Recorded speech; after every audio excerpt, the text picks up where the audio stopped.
Hello बच्चों। तो कैसे हैं आप लोग। मैं ऋतिक मिश्रा आपका सक्सेस वाला चैनल पे स्वागत करता हूँ। इन्फिनिटी बैच में स्वागत करता हूँ।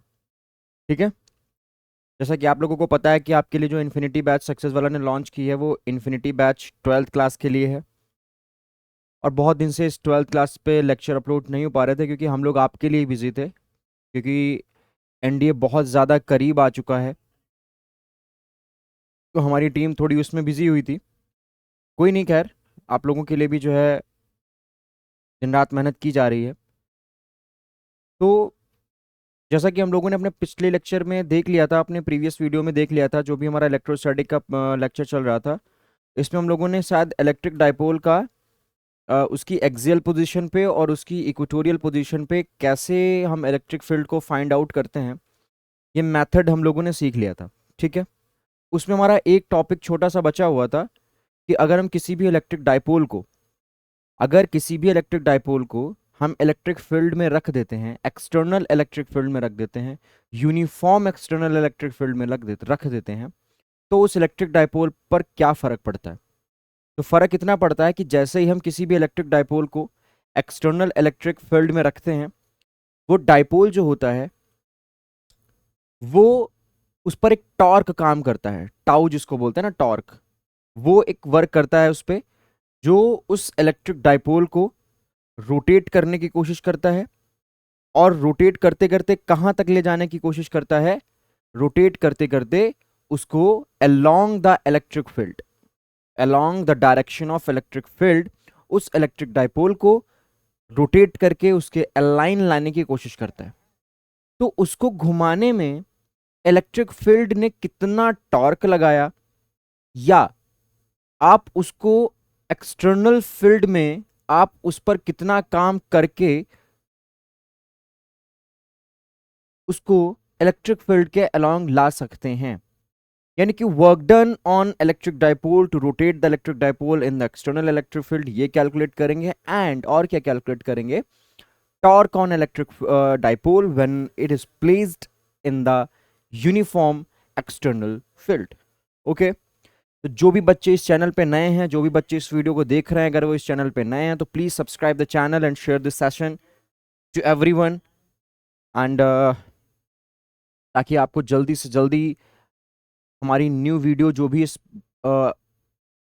ऐप पे डाली जाएगी, आपके इस बैच में डाली जाएगी, वो आप तक पहुंच सके, सबसे पहले आप तक पहुंच सके। तो for this please subscribe the channel and share this session and press the bell icon to find the new videos immediately. Okay, now we move towards our topic, which is electric dipole in external electric field. Electric dipole in external electric field अगर रखा गया है तो उस पर हम देखेंगे क्या, उस पर हम आज बात करने वाले हैं टॉर्क की। क्या, उस पर हम बात करेंगे टॉर्क की। इसकी बात करेंगे, टॉर्क की बात करेंगे, इसकी बात करेंगे। टॉर्क कितना होगा हम ये कैलकुलेट करेंगे। ठीक है, कितना हमारा टॉर्क आएगा हमें ये देखना है। तो जैसा कि आपके सामने दिखाया गया है कि यहां पर एक यूनिफॉर्म इलेक्ट्रिक फील्ड आपको शो की गई है, यहां पर आपके सामने एक यूनिफॉर्म इलेक्ट्रिक फील्ड शो की गई है। उस यूनिफॉर्म इलेक्ट्रिक फील्ड में ये आप देख सकते हैं, ठीक है, ये आप देख सकते हैं, ये हमारा क्या रखा गया है, ये हमारा एक डाइपोल रखा गया है। क्या रखा गया है, ये देखिए, ये देखिए हमारा एक डाइपोल इसके अंदर हम लोगों ने रखा हुआ है। ठीक है, ये हमारा इसके अंदर एक डाइपोल रखा गया है। क्या रखा गया है, डाइपोल रखा गया है। ठीक है, कलर मैंने इस वजह से किया कि आपको समझ में आ जाए। ये हमारा डाइपोल रखा गया है। क्या रखा गया था, ये हमारा एक डाइपोल रखा गया था। ठीक है, ठीक है। ये हमारी लेंथ कितनी थी डाइपोल की, ये जो लेंथ होती है कितनी मानते हैं हम इसको, इसको इस लेंथ को हम मानते हैं 2l। और यहाँ पर जो एंगल, यहाँ पर एक चार्ज रखा गया है माइनस का क्यू, यहाँ पर एक चार्ज रखा है प्लस का क्यू। और ये जो एंगल बना रहा है ये थीटा का एंगल बना रहा है। क्या बना रहा है, थीटा का एंगल बना रहा है। हाँ या ना,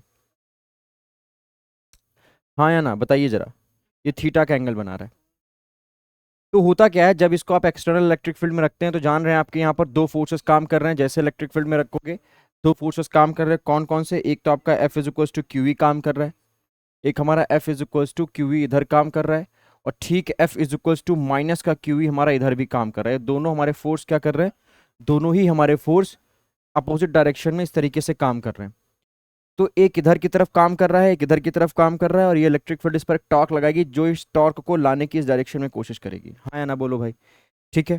तो हम लोग जानते हैं कि टॉर्क निकालने का फॉर्मूला क्या होता है। टॉर्क इज इक्वल्स टू क्या होता है, टॉर्क को डिनोट करते हैं टाउ से। किससे? टाउ से। तो टाउ इज इक्वल्स टू हम लोग जानते हैं कि टाउ होता है एफ इंटू, यानी कि जो भी इस पर फोर्स लग रहा है वो, इंटू परपेंडिकुलर डिस्टेंस। क्या होती है? Perpendicular distance between them, between them, किनके किनके बीच की?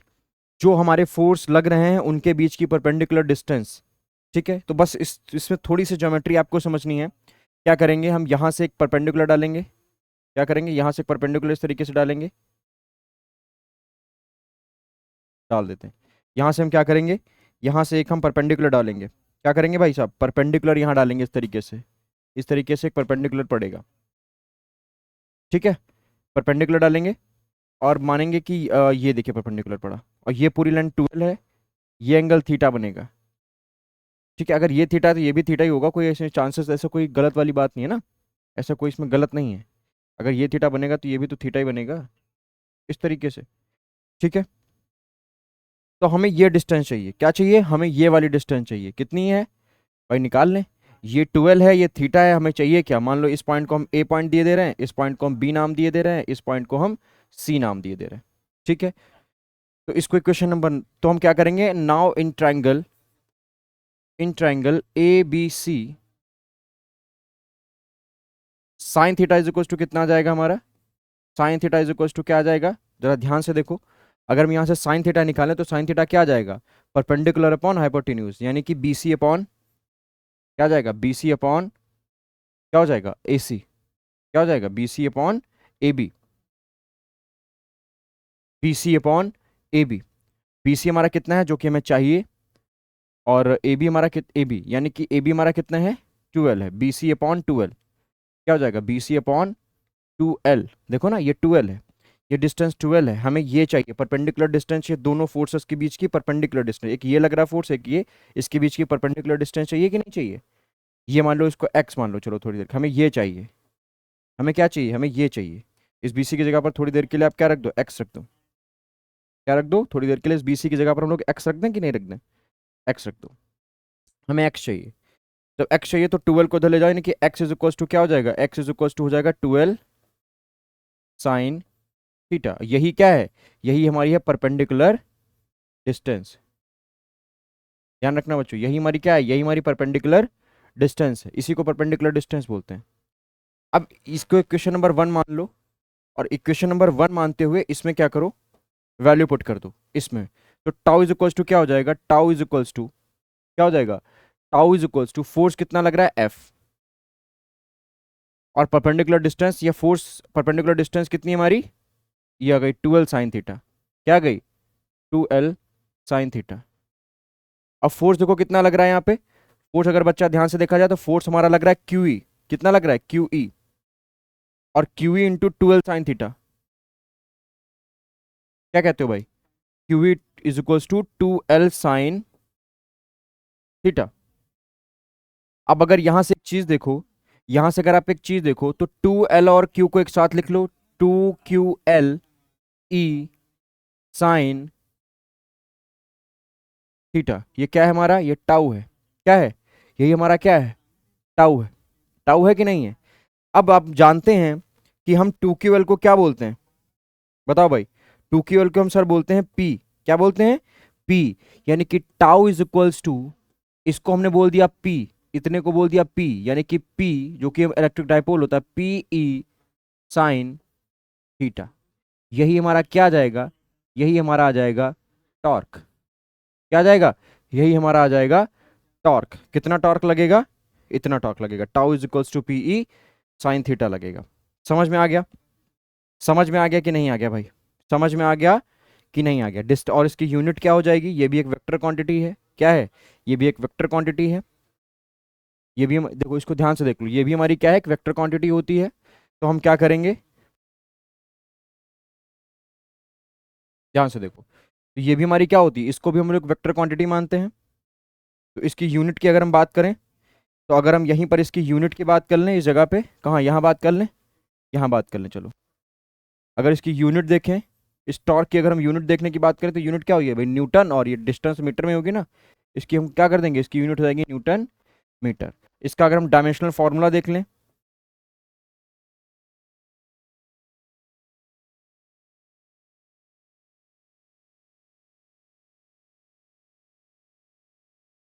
डायमेंशनल फार्मूला अगर हम इसका देख लें, तो क्या होगा इसका डायमेंशनल फार्मूला, देख लो भाई।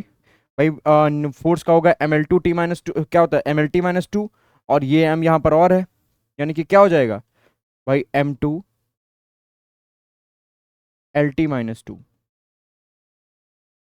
यही होगा, चेक कर लेना, चेक कर लेना क्या यही होगा। भाई फोर्स का क्या हो जाएगा, फोर्स का हो जाएगा mlt-2, और एक मल्टीप्लाइड में m और है, तो क्या हो जाएगा m2lt-2, ये इसका क्या हो जाएगा, ये इसका हमारा हो जाएगा डायमेंशनल फॉर्मूला।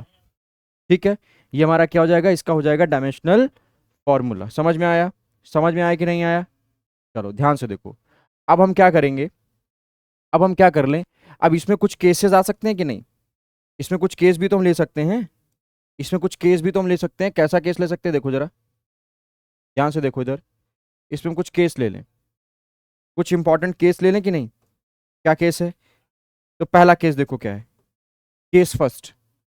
यहां पर अगर हम लोग देख लें केस फर्स्ट, केस फर्स्ट क्या है, केस फर्स्ट क्या है, केस फर्स्ट ये है कि अगर ये परपेंडिकुलर रखा होता, क्या होता, अगर ये पहले से ही परपेंडिकुलर रखा होता, मतलब ये हमारी इलेक्ट्रिक फील्ड होती इस तरीके से, इस तरीके से हमारी इलेक्ट्रिक फील्ड होती, हाँ या ना, इस तरीके से, और डाइपोल हमारा कुछ इस तरीके से रखा गया होता, ये 90 डिग्री का एंगल बना रहा होता, क्या बना रहा होता, ये 90 डिग्री का एंगल बना रहा होता, तब हमारा टाउ क्या हो जाता, tau is equals to PE sine 90, और साइन 90 की वैल्यू कितनी हो जाती है 1, यानी कि if theta is equals to 90 degree, यानी कि जब इलेक्ट्रिक फील्ड के, जब डाइपोल इलेक्ट्रिक फील्ड के परपेंडिकुलर रखा गया है, तब टाउ कितना लगेगा,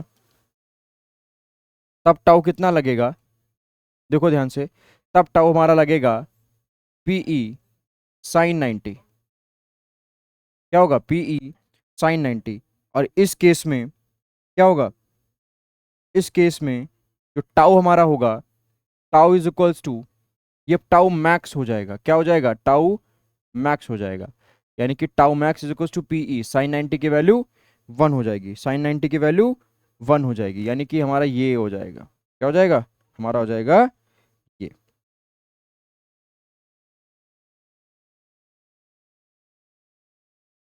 क्या हो जाएगा भैया, हमारा ये हो जाएगा tau max is equals to P, ये हमारा पहला केस हो जाएगा। दूसरा केस क्या हो जाएगा, दूसरा केस अगर हम यहीं पर चेक कर लें अपना, ध्यान से देखो, अगर यहीं हम दूसरा केस देख लें, केस टू क्या होगा, केस टू, अगर ये पहले से ही 180 डिग्री पर रखा है, अगर थीटा हमारा 180 डिग्री पे रखा है, तो टाउ हमारा क्या होगा, तब हमारा टाउ क्या होगा, जीरो होगा, क्योंकि साइन 180 की वैल्यू, साइन के किसी भी एन पाई की वैल्यू क्या होती है जीरो, क्यों, क्योंकि साइन एन पाई जो होता है वो हमारा क्या होता है जीरो, और 80 को हम 2 पाई लिखते हैं कि नहीं लिखते हैं, 80 को हम 2 पाई लिखते हैं कि नहीं लिखते हैं, और 2 पाई होगा तो हमारा साइन क्या हो जाएगा, हमारा टॉर्क हो जाएगा जीरो, क्या हो जाएगा बच्चा, टॉर्क जीरो हो जाएगा। ये तो हमारा हो गया थ्योरेटिकली, लेकिन अगर हम इसको कॉन्सेप्टली ही कॉन्सेप्ट बेस पे ही समझें, तो भैया इस टॉर्क का काम क्या है, इस टॉर्क का काम है इस इलेक्ट्रिक डाइपोल को फील्ड के अलोंग रखना, और अगर ये पहले से ही 180 डिग्री पे है, मतलब ये फील्ड के अलोंग पहले से ही है, तो टॉर्क की जरूरत क्या है,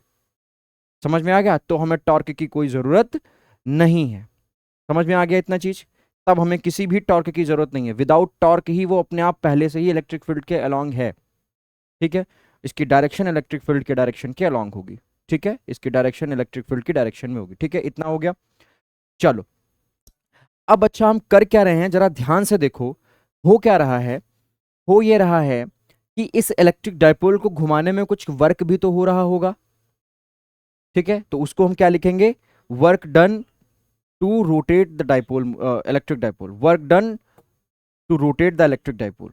ठीक है, अगली स्लाइड पे हम क्या देखेंगे, इतना हमारा समझ में आ गया कि टॉर्क हमारा कितना आएगा, tau is equals to PE sine theta यहाँ से निकाल लेंगे, यूनिट हो गई, डायमेंशन हो गई, और इसके दो केस देख लिए कि अगर थीटा 90 डिग्री है तो ठीक है, अगर थीटा अगर 180 डिग्री है तब कितना होगा, ठीक है। अगर थीटा 0 भी होता तब भी हमारा 0 डिग्री होता, अगर ये पैरेलल रखा होता इलेक्ट्रिक फील्ड के।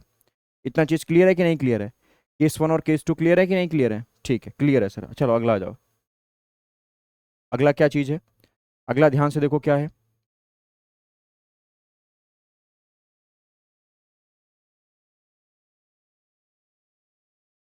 ठीक है, अगला देखें। चलो अगला देखो, अगला अब हम क्या निकालने वाले हैं? अगला हम निकालने वाले हैं वर्क डन। क्या निकालने वाले हैं? Work done to rotate the electric dipole. Electric dipole को इलेक्ट्रिक डाइपोल को रोटेट करने में कितना वर्क डन करना पड़ेगा, कितना वर्क डन करना पड़ेगा। ठीक है, तो मान लो हमें इस इलेक्ट्रिक डाइपोल को थीटा पे, और थीटा पे हम जीरो से लाने की कोशिश कर रहे हैं। क्या कर रहे हैं? थीटा से हम उसको जीरो पर लाने की कोशिश कर रहे हैं। और हम लोग जानते भी हैं कि वर्क डन हमारा कितना होगा। देखो वर्क डन कितना होगा भाई, डी डब्ल्यू होगा। मान लो छोटा सा वर्क डन है तो डी डब्ल्यू हमारा क्या होगा? एफ इंटू परपेंडिकुलर डिस्टेंस ही होगी। और अगर हमको टोटल का डब्ल्यू चाहिए तो हम क्या कर दें, इस डी डब्ल्यू को इंटीग्रेट लगा दें। अगर इस डी डब्ल्यू को इंटीग्रेट कर दें तो हमें क्या मिल जाएगा भाई, इस अगर डी डब्ल्यू को हम इंटीग्रेट करते हैं तो क्या मिलेगा, देखो ध्यान से। ये डी डब्ल्यू हमारा कितना होगा? F into D. क्या होगा? F into D. और अगर इस डी डब्ल्यू को हम इंटीग्रेट कर देते हैं तो हमको पूरा का पूरा वर्क डन मिलने लगेगा कि नहीं? पूरा का पूरा वर्क डन आ जाएगा, पूरा का पूरा वर्क डन आ जाएगा। चलो देखते हैं वर्क डन। यानी कि W इज इक्वल्स टू, तो इधर का इंटीग्रेशन करोगे तो इधर का भी तो इंटीग्रेशन हो जाएगा, ये भी इंटीग्रेट होगा। अब चलो इसमें वैल्यू पुट करते हैं। भाई W इज इक्वल्स टू, इसके अंदर आप वैल्यू पुट करोगे, F की जगह पर क्या पुट करोगे?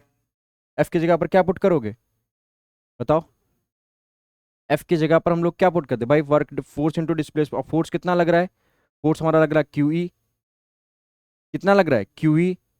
और ये हमारा D हमने कितनी निकाली थी? 2L sine theta. यानी कि पूरा का पूरा जो वर्क डन है वो टाउ हो सकता है कि नहीं? भाई टाउ को ही इंटीग्रेट करेंगे। क्या करेंगे? टाउ को ही तो हम इंटीग्रेट करेंगे with respect to theta. Tau को ही तो हम इंटीग्रेट करेंगे विद रिस्पेक्ट टू थीटा। भाई ये जो हमारा पूरा भाई एफ इंटू डी, ये क्या निकल के आएगा? अगर इसके अंदर हम लोग देख लें तो इसके अंदर निकल के क्या आएगा? फाई फोर्स की जगह पर क्यू ही रखोगे साइन थीटा, यानी कि इसके अंदर निकल के तुम्हारा पीई साइन थीटा आने वाला है। कहाँ से कहाँ तक इंटीग्रेट करना है? थीटा से लेकर जीरो तक इंटीग्रेट करना है, या थीटा वन से, चलो मान लो थीटा टू ले लो, तुम्हारी जो मर्जी हो भाई। थीटा वन से थीटा टू तक जाना है, थीटा वन से थीटा टू तक हमें जाना है।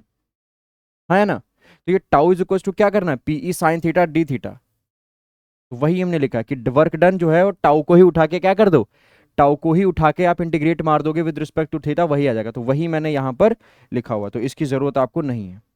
जब ऊपर लिख दिया तो इसकी जरूरत नहीं है भाई। एफ इंटू डी ही तुम्हारा टाउ आया था।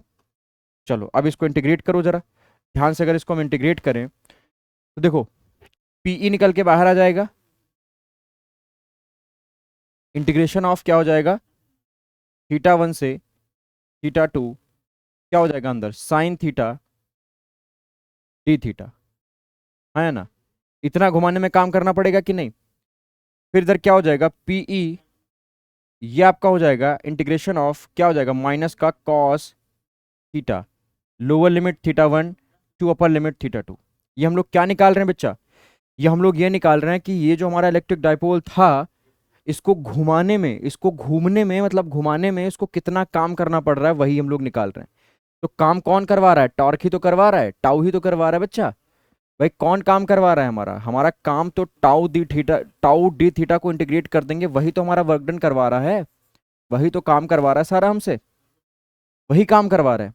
तो वो काम जो हो रहा है वो कितना आएगा? फॉर्मूला कैसे निकालेंगे? डब्ल्यू हो जाएगा। तो डब्ल्यू इज इक्वल टू क्या आ जाएगा? देखो जरा ध्यान से। पीई हमने अपर लिमिट रख दी, माइनस का कॉस थीटा टू, फिर मैंने लोअर माइनस का, फिर मैंने क्या रख दिया? माइनस का भाई अपर लिमिट रख दी cos theta two, minus minus की लोअर लिमिट, यानी कि क्या हो जाएगी? माइनस का cos theta one.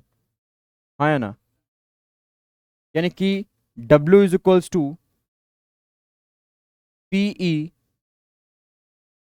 Cos theta one minus cos theta two.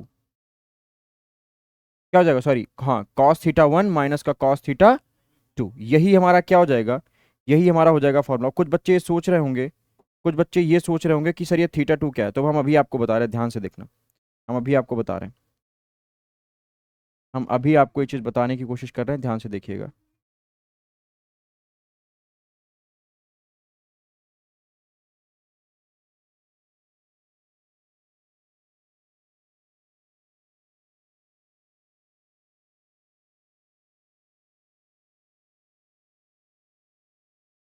क्या आएगा हमारा, ये हमारा निकल के आ जाएगा इसका वर्क डन का फॉर्मूला। अब कुछ बच्चे ये सोच रहे हैं कि ये फॉर्मूला, ये थीटा टू थीटा वन है क्या, तो जरा ध्यान से देखो। अगर इस वाले को हम रोटेट करके, इस वाले को हम, देखो फिगर को गड़बड़ नहीं करेंगे, फिगर बाद में इरेज कर देंगे, बस बता रहा हूँ। अगर इस वाले को रोटेट, ये मान लो थीटा वन है, इसको अगर हमने रोटेट करके ऐसे रख दिया, मतलब ये चीज़ यहाँ पे आ गई इस तरीके से, ये मान लो रोटेट होके इस तरीके से आ गया है, तो अब ये रोटेटेड एंगल कितना हो जाएगा भाई, अभी ये इसके साथ इतने डिग्री का एंगल बना रही थी, अब तो ये थीटा टू बनाएगी ना। अगर इसको और रोटेट कर दे बिल्कुल 90 डिग्री पे, इस तरीके से रख दे, इस तरीके से, इस तरीके से रख दें, तो अब ये एंगल 90 डिग्री हो जाएगा। समझ रहे हैं? तो हम यही करते जा रहे हैं कि हम इसको रोटेट करते जा रहे हैं। पहले हमने थीटा वन पे रखा होता, थीटा टू रोटेट किया, फिर थीटा थ्री, थीटा, ऐसे करके करके हम रोटेट करते चले जा रहे हैं। ऐसे करके हम क्या करते चले जा रहे हैं, ऐसे करके हम इसको रोटेट कर रहे हैं भाई। पहले इसको ऐसे रोटेट किया, फिर इसको ऐसे रोटेट किया, फिर ऐसे इसको रोटेट करते हुए जाएंगे। क्या कहते हो? इसको हम ऐसे रोटेट करते हो जाएंगे। पहले थीटा वन पे रखा था, फिर हमने इसको घुमाया थीटा टू पे, फिर अगली बार और घुमा दिया तो 90 पे आ गया। समझ में आ रहा है? वही चीज मैं कह रहा हूँ, cos theta one minus cos theta to. अब देखो यहाँ पर एक केस बन सकता है, यहाँ पर भी दो केस आपके आएंगे। क्या केस आएंगे सर? केस ये आएगा कि केस वन, कि if theta one is equals to 0 degree, मतलब वो पहले से ही अगर 0 डिग्री पे रखा है, पहले से ही अगर वो 0 डिग्री पे रखा हुआ, theta is equals to 0 degree, then W is equals to क्या हो जाएगा, W is equals to P E one minus cos theta, tau is equals to P E one minus cos theta. तब हमारा ये formula हो जाएगा। क्या हो जाएगा? तब हमारा ये वाला फॉर्मूला बन के आ जाएगा। ठीक है, अगर थीटा टू को हम 90 डिग्री पे, थीटा टू को हम 0 डिग्री पे घुमाते हैं तो कॉस थीटा माइनस वन हो जाएगा। अगर हम थीटा वन एट्टी डिग्री पे रखा है तो वन माइनस का हो जाएगा, माइनस का माइनस, यानी कि माइनस का P E one minus cos theta. अगर वो थीटा 80 डिग्री पे, अगर थीटा वन यहाँ है, ठीक है, एक तो केस इसका ये हो गया।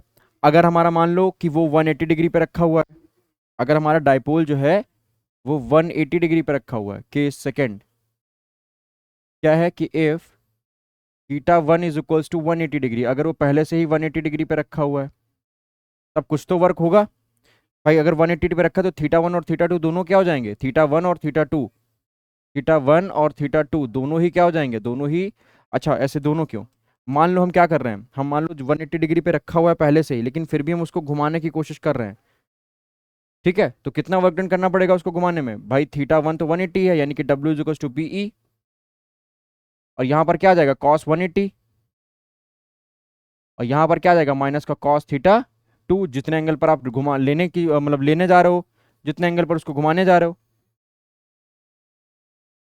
कॉस 180 की वैल्यू माइनस का वन, और यहाँ माइनस का कॉस थीटा टू, और माइनस कॉमन ले लोगे तो डब्ल्यू इज इक्वल टू क्या हो जाएगा, माइनस का PE one plus cos theta two. क्या हो जाएगा, one plus cos theta two हो जाएगा, माइनस का PE one plus cos theta two हो जाएगा। क्या कहते हो यार, सही कह रहे हो ना? सही हो रहा है ना? हाँ, तो ये ऐसे ही आप फॉर्मूले बहुत सारे बना सकते हो, किसी से पूछने की जरूरत नहीं है। ऐसे आप बहुत सारे फॉर्मूले बना सकते हो अपने हिसाब से। वो तो आप पर डिपेंड है ना कि आप उसको किस तरीके से क्या कर रहे हो, किस तरीके से उसको रोटेट कर रहे हो, ये आप पर डिपेंड कर रहा है ना। समझ में आ गया? तो हमें इतना वर्क डन करना पड़ेगा। मेन फॉर्मूला क्या है हमारा, मेन फॉर्मूला हमारा ये है, जो कि 100%, जो कि 100% हर जगह सही है। ये हमारा 100% ट्रू है, 100% ट्रू है। 100% ट्रू का मतलब 100% एप्लीकेबल है। क्या है? एप्लीकेबल है, मतलब इसको आप कहीं भी उठा के लगा दो। लेकिन ये आप कहाँ लगा पाओगे, जब आप थीटा वन 180 डिग्री पे है। ये कहाँ लगा पाओगे, जब थीटा वन 0 डिग्री पे है। बाकी थीटा टू तो आप पर डिपेंड है कि आप कैसे, कितने एंगल या कितने डिग्री पर आप घुमाने की कोशिश कर रहे हो। समझ में आ गया, ये चीज क्लियर हो गई एकदम। तो भैया यही हमारी क्या हो जाती है, यही तो हमारी हो जाती है पोटेंशियल एनर्जी माइनस का पीई कॉस थीटा। यही हमारी क्या हो जाती है, ध्यान रखो, वर्क डन। यही हमारा पूरा का पूरा वर्क डन, वही मैं आपको बताने की कोशिश कर रहा हूं कि सेम यही फॉर्मूला किसके लिए हो जाएगा, सेम यही फॉर्मूला हो जाएगा किसके लिए, यू के लिए। पोटेंशियल एनर्जी भी बेटा हमारी क्या हो जाएगी, यही हो जाएगी, क्योंकि जितना आप वर्क करोगे वो पोटेंशियल एनर्जी के फॉर्म में ही क्या होगा, स्टोर होगा। पोटेंशियल एनर्जी के फॉर्म में ही गुड्डा स्टोर होता चला जाता है। समझ में आ गया है चीज। हाँ, तो ये बहुत ध्यान रखो, पोटेंशियल एनर्जी का भी हमारा यही फॉर्मूला निकल के आएगा। तो कहीं जाने की जरूरत नहीं, पोटेंशियल एनर्जी में हमारी यही आएगी निकल के, क्योंकि जो टोटल आप वर्क डन करोगे, जो भी टोटल आपका वर्क डन होगा, वो सारा का सारा वर्क डन जो होगा वो पोटेंशियल एनर्जी के फॉर्म में स्टोर हो जाएगा। क्या हो जाएगा, स्टोर हो जाएगा। बहुत बच्चे यहाँ पर फॉर्मूला देखते हैं कि सर हमने तो u is equal to minus का पीई पढ़ा है, पीई कॉस थीटा पढ़ा है। तो गलत थोड़ी पढ़ा है। यहाँ पर क्या कर रहे हैं, यहाँ पर भाई थीटा वन से थीटा से जीरो जा रहे हैं। थीटा से कहाँ जा रहे हैं, थीटा से जीरो जा रहे हैं, यानी कि आपका जो दूसरा जिस एंगल पर आप घुमा रहे हैं वो जीरो है, कॉस जीरो की वैल्यू वन हो जाएगी। क्या हो जाएगी, कॉस जीरो की वैल्यू वन हो जाएगी। समझ रहे हैं, समझ रहे हैं कि नहीं समझ रहे हैं, ये सब चीजें हैं। तो माइनस का पीई कॉस थीटा हो जाएगा, कोई इसमें बहुत बड़ी बात थोड़ी है। समझ में आ रहा है। तो ये सब आपको चीजें क्या है, ये सब चीजें आपको ध्यान में रखनी है, सब चीजें आपको ध्यान में रखनी है।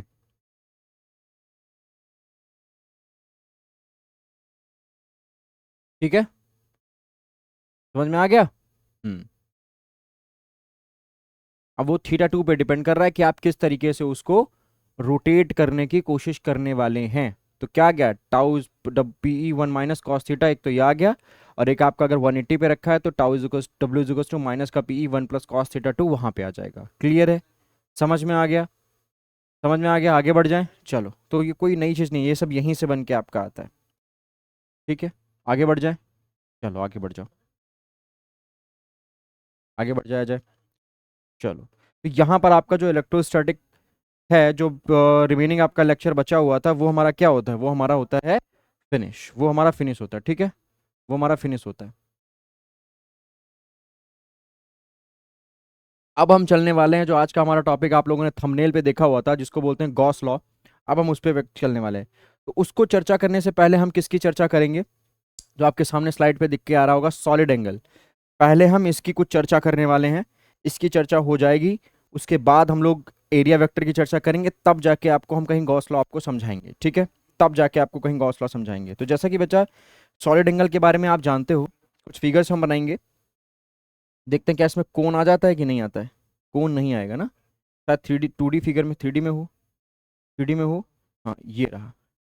ठीक है, देखो जरा, सॉलिड एंगल हम बनाने वाले हैं, ऐसे नहीं, हमको कैसे चाहिए, ये फ्लैट नहीं होगा क्या इस तरीके से, नहीं ये इस तरीके से ही होगा, ये इस तरीके से ही बनेगा क्या, देखें इसको करके कुछ, अरे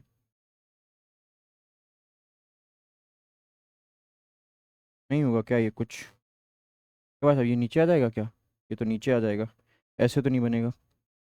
अपने आप बना ले क्या, क्यों अपने आप बना ले क्या हम, ऐसे तो बन नहीं रहा यार। चलो बना लेते हैं, अपने आप ही बना लेते हैं। देखो जरा ध्यान से, पहले तो हम बात करेंगे प्लेन एंगल की, जिसको हम, जो कि हम पहले ही बात कर चुके हैं। किसकी बात करेंगे, पहले हम बात करेंगे प्लेन एंगल की। किसकी बात करेंगे, पहले हम बात करेंगे प्लेन एंगल की। क्या होता है प्लेन एंगल, देखो प्लेन एंगल देखो क्या होता है। प्लेन एंगल का मतलब ये होता है कि ये मान लो आपका कोई कोन टाइप का, इस तरीके, ध्यान से देखो, इधर छोटे छोटे फिगर बना, बहुत ज्यादा बड़े फिगर ना बना ना, इस तरीके से देखो ध्यान से। ये जो आपकी आर्क कट रही है ना, मान लो इस तरीके से कोई आर्क कट रही है आपकी, किस तरीके से आर्क कट रही है, इस तरीके से आर्क कट रही है, और इस आर्क की लेंथ अगर हम एल मान लें, ध्यान से देखो, एकदम अलग तरीके से बताऊंगा। ये मान लो आपकी एल है और ये डिस्टेंस आपकी आर है, तो ये क्या कर रहा है, ये वाली आर्क जो है ये इस पर एक अंदर की तरफ थीटा एंगल काट रही है। हाँ है ना, हाँ है ना। तो इसी थीटा को हम लोग क्या बोल रहे हैं, यही थीटा हमारा क्या होता है, theta is equals to arc upon length. यानी कि यही हमारा क्या होता है, इसी को हम लोग बोलते हैं प्लेन एंगल। क्या बोलते हैं, प्लेन एंगल। ठीक है, प्लेन एंगल। और इसका यूनिट क्या होती है, इसी को हम मेजर करते हैं रेडियन में। किस में मेजर करते हैं, ये हमारा होता है रेडियन में, जो कि सब लोग जानते हैं बेटा, सब लोग जानते हैं रेडियन। ठीक है, ये इतना इंपॉर्टेंट नहीं है। अच्छा, अब हम बात करेंगे इधर सॉलिड एंगल की बात करेंगे। किसकी बात करेंगे, अब इधर हम बात करेंगे सॉलिड एंगल की। अब सॉलिड एंगल के अंदर आपके काफी केस आ जाते हैं। सॉलिड एंगल, ठीक है। सॉलिड एंगल देखो, सॉलिड एंगल क्या होता है, मान लो यही जो आपका मैंने फिगर बनाया इसी को हम बनाते हैं इस तरीके से, और ये जो आपका है, ठीक है, क्या करते हैं, इस ओ को सेंटर मान के, इस ओ को सेंटर मान के हम क्या करते हैं, इस ओ को सेंटर मान के आर रेडियस को लेते हुए हम लोग एक क्या बनाते हैं, यहां से एक सर्कल ड्रॉ करते हैं, और सर्कल के एक इस पार्ट को लेते हैं। भाई सर्कल तुम्हारा पूरा बनेगा ना इस तरीके से, सर्कल तुम्हारा इस तरीके से पूरा बनता है, सर्कल तुम्हारा इस तरीके से पूरा बनेगा ना। फिर से देखो क्या मैं बताने की कोशिश कर रहा हूं, फिर से देखो जरा ध्यान से, फिर से देखो सारे लोग, मैं क्या बताने की कोशिश कर रहा हूं इसको ध्यान से गौर से देखो। ठीक है, बिल्कुल भी उसको जो है अवॉइड नहीं करना है। मैं सॉलिड, जब तक बेटा सॉलिड एंगल नहीं समझ पाओगे तब तक आपको चेंजेस होते रहेंगे गॉस लॉ के डेरिवेशंस में, और आप कंफ्यूज होते रहोगे। तो इसी वजह से मैं पहले आपको चीजें क्लियर कर दूं। तो हमने क्या किया, मैंने क्या किया, मैंने इस ओ को सेंटर मानते हुए आर रेडियस को लेते हुए एक सर्कल ड्रॉ किया। क्या किया, एक सर्कल ड्रॉ किया इस तरीके से। और जाहिर सी बात है कि ये सर्कल कंप्लीट होगा तो कुछ इस तरीके से कंप्लीट होगा ना। भाई ऐसे ऐसे करता करता करता करता ये आपका इस तरीके से, थोड़ा सेंटर बड़ा बनाओ, थोड़ा बड़ा बनाइए सर, सॉरी भैया। ये सर्कल ऐसे हम बता दें, देखो ये सर्कल ऐसे कंप्लीट होगा कि नहीं कंप्लीट होगा पूरा। तो ये सर्कल का एक पार्ट है, क्या है, सर्कल का एक पार्ट है जो क्या कर रहा है, ये एक सर्कल का पार्ट है जो क्या कर रहा है, ये इसका हम एरिया मान लेते हैं। क्या मान लेते हैं, इसका एक एरिया वेक्टर मान लें, इसका एक एरिया एलिमेंट मान ले बच्चा। क्या मान लें कि ये जो है, अब ध्यान से देखो, ये अब यहां पर जो भी एंगल बनाएगा, जो भी एंगल बनाएगा, क्या एरिया वेक्टर हमने इधर मान लिया डी ए, क्या है डी ए मान लिया इसका एरिया वेक्टर। और इस लेंथ को हमने क्या माना है, आर। क्या माना है, आर माना है। समझ में आ गया, क्या माना है, आर माना है। तो क्या होगा, हमारा यहां पर क्या हो जाएगा एंगल, सॉलिड एंगल देखो क्या हो जाएगा। भाई सॉलिड एंगल ये हम कहते हैं डी ओमेगा से, ये एक प्लेन एंगल होता है, वो सॉलिड एंगल होता है इस तरीके से। ये वाला जो एंगल आप लोग देख रहे हो, यही हमारा क्या है, इसी को हम बोलेंगे सॉलिड एंगल। और ये हमारा कितना होगा, भाई d omega is equal to क्या हो जाएगा, d omega is equal to आ जाएगा d A vector upon are square, d a upon are square. क्या हो जाएगा, d a upon are square. वैसे होता d A cos theta upon are square है। क्या होता है, होता है हमारा d A cos theta upon are square. लेकिन कॉस थीटा कब, जब हमारा कुछ अलग एंगल हो। ठीक है, तो हम क्या मान लेंगे, क्या ऐसे आप पूरा वही लिख लो, d A cos theta upon are square. आप यहां पर क्या सॉलिड एंगल मान के चलेंगे, d A cos theta upon are square. ठीक है, ये हमारा क्या हो जाएगा, ये हमारा हो जाएगा सॉलिड एंगल। इसी को बोलते हैं क्या, यही हमारा होता है solid angle, solid angle. DA मानो या यहाँ पर डीएस मानो, कोई चीज नहीं, डीए मानो या डीएस मानो एक ही चीज है। यही हमारा सॉलिड, इसका इसको मेजर किस में करते हैं, इसको मेजर करते हैं स्टेरेडियन में। किस में मेजर करते हैं, स्टे, इसको मेजर करते हैं स्टेरेडियन में। देख रहे हैं कि ये जो आपका एक ये फिगर बन रहा है, ये इस पर कितना एंगल सबस्टेंड कर रहा है, D A cos theta upon are square का सबस्टेंड कर रहा है। ठीक है, और भी हमारे एंगल्स होते हैं, जैसे अगर हमको पहचानना हो, जैसे मान लो ये हमारा एक जो है, मान लो कोई भी इस तरीके से, मान लो ये आपका कुछ बन रहा है इस तरीके से, ध्यान से देखो, अगर इस तरीके से हमारा कुछ रखा हुआ है, ठीक है, ये पॉइंट हमारा ओ है,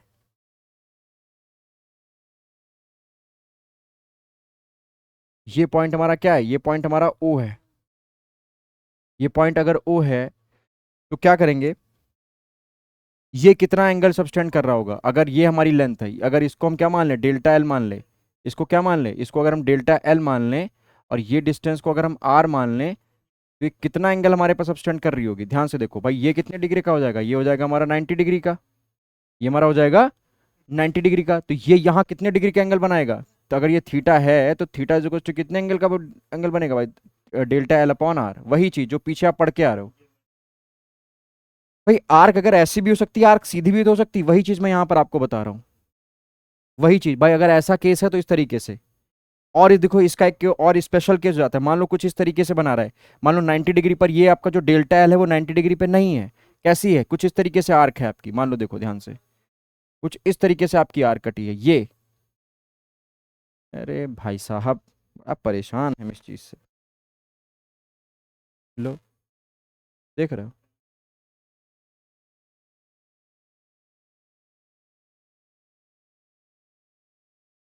ये देखो ध्यान से, ठीक है, ध्यान से देखो। अब क्या हो जाएगा अगर मैंने ये फिगर बना दिया, देखो ध्यान से, इस तरीके से। अगर ये इस तरीके से बना रहा है, तब क्या करोगे? तब भी तो ये वाली चीज, ये देखो ये अलग है, ये सब चीजें एंगल के बारे में आपको समझा रहा हूँ। तब भी तो भाई ये वाली जो आपकी डेल्टा एल है, ये तो तब भी बनाएगी ना इस पे एंगल। आप ध्यान से देखो, ये कितना, ये जीरो है तो ये कितना सब्सटेंड करेगा एंगल? ध्यान से देखो, ये तो भाई इस तरीके से सब्सटेंड करेगा ना।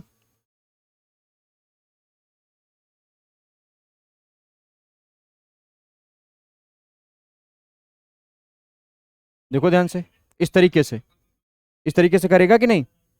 ठीक है, ध्यान से देखो। और ये आपका किधर होगा? इधर की तरफ। भाई आपका जो भी लग रहा होगा डेल्टा एल, ये तो इधर, ये थीटा है, ये अल्फा मान लो थोड़ी देर के लिए। भाई ये जो आपका डेल्टा एल है, ये जो डेल्टा एल है, ये इसके साथ ये जो लाइन ज्वाइनिंग ये साथ, भाई इसकी भी लाइन ज्वाइनिंग ये थी, इसके साथ कितने डिग्री का एंगल बना रहा था? थीटा। वो कैसे निकाले? Theta delta L upon are square. अब इस पॉइंट पर ये वाला पॉइंट कितना एंगल सबटेंड करा? ये तो यही लाइन ज्वाइनिंग है ना। लेकिन अरे यार,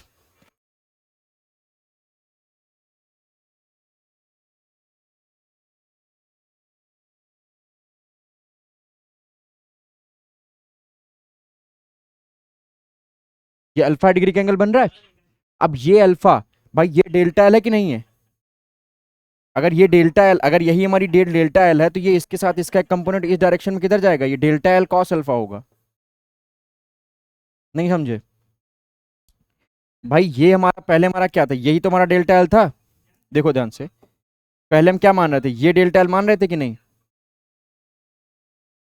अब ये जो लाइन है, ये इसके साथ इस डेल्टा एल, भाई अगर ये है तो डेल्टा एल के साथ ये कितने डिग्री का एंगल? अल्फा है, तो ये चीज हमारी डेल्टा एल कॉस अल्फा हो जाएगी। यहां से अगर आप थीटा निकालोगे, अब थीटा आपका क्या आएगा? थीटा अब आएगा delta L cos alpha upon R, ये हो जाएगा। समझ में आ रहा है? तब हमारा क्या हो जाएगा? तब हमारा ये हो जाएगा। और बहुत सारी चीजें इसमें हैं, जैसे अगर कोई भी आपका क्लोज सरफेस है, समझो ध्यान से, अगर मान लो आपका कोई भी क्लोज सरफेस है, क्या है? कोई भी मान लिया आपका क्लोज सरफेस है, मान लो आपका कुछ इस तरीके से सर्कल है, फॉर कंप्लीट सर्कल। अगर हम यहां पर बात कर लें फॉर कंप्लीट सर्कल की, फॉर कंप्लीट सर्कल, अगर कंप्लीट सर्कल की हम बात कर लें, तो मान लो अगर ये हमारा कंप्लीट सर्कल इस तरीके से है, ये हमारा अगर मान लो कंप्लीट सर्कल किस तरीके से है, ये चीज कंप्लीट सर्कल है, तो कंप्लीट सर्कल पर अगर हम कोई भी एक एलिमेंट कट करेंगे इस तरीके से, मान लो इस तरीके से हमने एलिमेंट कट किया, तो ये इसके सेंटर पर कितना एंगल सबटेंड करती है? यही सब आप, तो मैं क्यों बता रहा हूँ ये सब बेटा, इन्हीं सब की आपको जरूरत पड़ेगी अभी। कितना एंगल सबटेंड करेगा? भाई इस जगह पर सबटेंड एंगल करेगा, याद रख लो, अगर क्लोज सरफेस है तो सर्कल के लिए, सर्कल के लिए इस पर जो भी आप एरिया एलिमेंट काटोगे, उसकी वजह से जो इसके इसके सेंटर पे, इसके कहाँ पे, इसके सेंटर पे, इसके सेंटर पे कितने डिग्री का एंगल बनेगा? थीटा अगर मान ले, तो वो थीटा कैसे निकालोगे? थीटा इज इक्वल्स टू, वो कितना होगा? वो हमारा होगा 2 पाई। याद रखो, क्लोज्ड है अगर, अगर फॉर कंप्लीट सर्कल, पहली बात तो कंप्लीट सर्कल हमारा कैसा होता है? क्लोज्ड होता है, क्लोज्ड होता है। क्या होता है? क्लोज्ड होता है। तो क्लोज्ड अगर हमारा है, इस तरीके से अगर हमारा सर्कल बन रहा है, तो इसके मान लो अगर आपने इसके सरफेस पर एक एरिया वेक्टर काटा, वो एंगल कितना सबटेंड करेगी? थीटा इज इक्वल्स टू 2 पाई करेगी। ठीक है, समझ में आ गया, फॉर कंप्लीट सर्कल। अगर यहीं पर हम बात कर लेते हैं फॉर स्फेयर, स्फेयर कितना बनाएगा फॉर स्फेयर, और ये कंप्लीट सर्कल के लिए भी है, और any, for any curve, for any closed curve.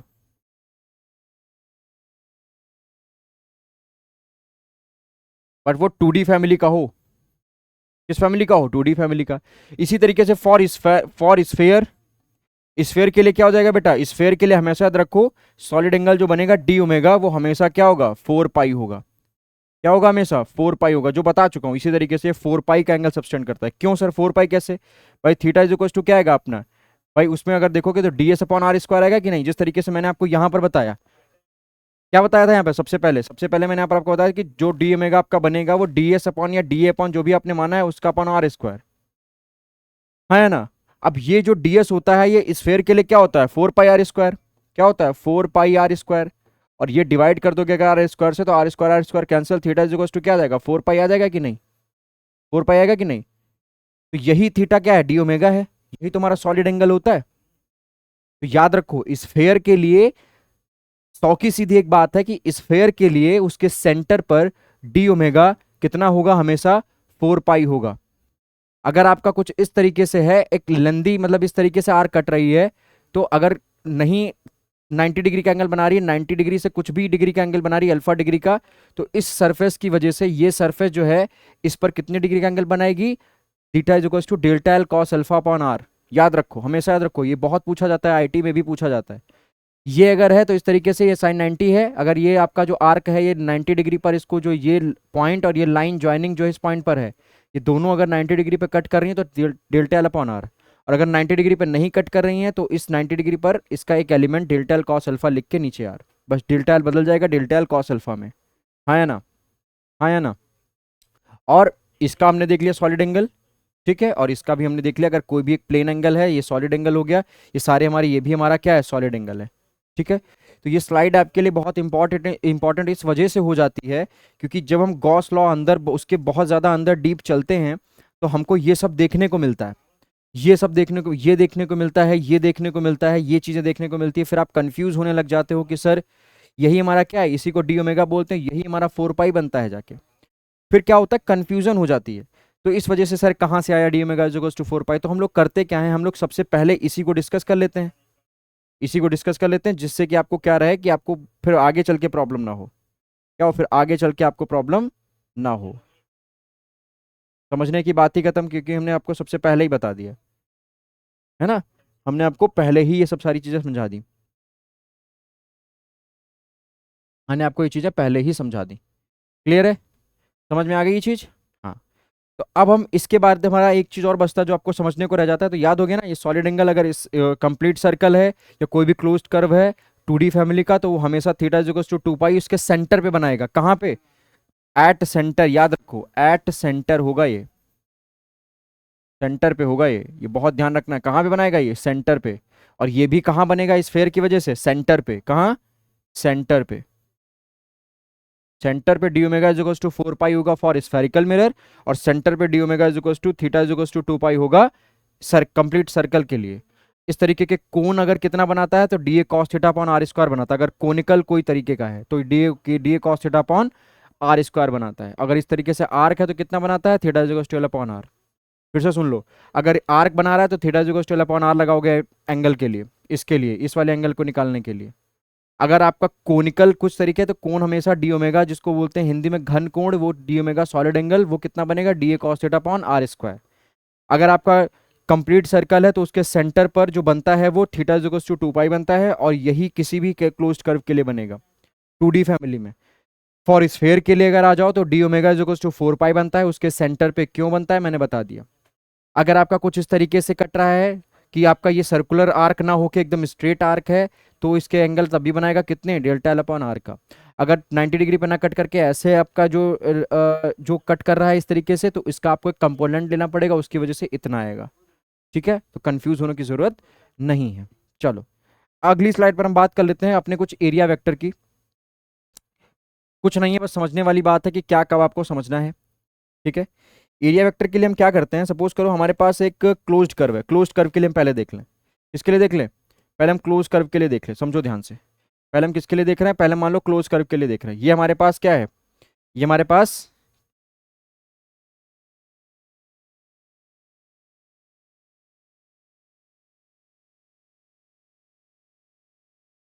ठीक है, ये हमारे पास क्या है? मान लो एक क्लोज कर्व है, क्यूब है हमारे पास। तो इस क्यूब के लिए अगर हम इस सरफेस के लिए एरिया वेक्टर बनाए, तो हमेशा याद रखो, सरफेस के लिए एरिया वेक्टर हम हमेशा क्या लेंगे? प्लेन है ना ये, इसके लिए एरिया वेक्टर हम क्या लेंगे?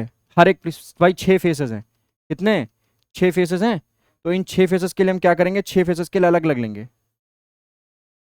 इसके लिए एरिया वेक्टर कहाँ लिया जाएगा? ध्यान से देखो, इस सरफेस के लिए एरिया वेक्टर ऊपर लिया जाएगा, इस सरफेस के लिए एरिया वेक्टर बाहर लिया जाएगा, इस सरफेस के लिए भी एरिया वेक्टर बाहर लिया जाएगा, क्योंकि 3D है, डीए वेक्टर। इधर भी हमारा डीए वेक्टर लिया जाएगा। याद रखना हमेशा ये चीज जो मैं बता रहा हूँ, बहुत इंपॉर्टेंट ये चीज हो जाती है, कंफ्यूजन मत होना, कंफ्यूजन मत लाना अपने दिमाग में। और इस फेस के लिए एरिया वेक्टर नीचे की तरफ हो जाएगा, ठीक है। और इस वाले फेस के लिए जो सामने दिख रहा है, इस वाले फेस के लिए एरिया वेक्टर हमारा इस तरफ हो जाएगा, आउटवर्ड। और उस वाले फेस के लिए एरिया वेक्टर हमारा कहाँ हो जाएगा? उस वाले फेस के लिए हमारा एरिया वेक्टर बाहर की तरफ हो जाएगा, डीए। यानी कि 6 फेस के लिए हमारे एरिया वेक्टर, एक इस फेस के लिए इधर, इस फेस के लिए इधर, इस फेस के लिए सामने के लिए इधर, बोर्ड के पीछे, इस वाले के लिए ऊपर और इस वाले के लिए नीचे, अलग अलग डायरेक्शन में हमारे अलग अलग एरिया वेक्टर होंगे। लेकिन कैसे होंगे? हमेशा कैसे होंगे? ये सारे हमारे होंगे आउटवर्ड। याद रखो, कभी भी 3D फिगर हो तो उनके लिए हमको क्या लेना है? आउटवर्ड लेना है। आउटवर्ड डायरेक्शन में हमें क्या लेना है? Area vector, outward direction. Outward direction में हमें लेना है क्या? Area vector.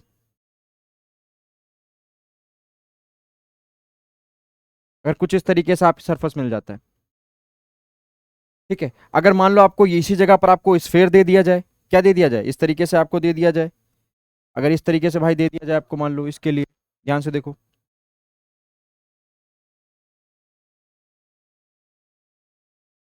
समझ दिख रहा है? हाँ ठीक है।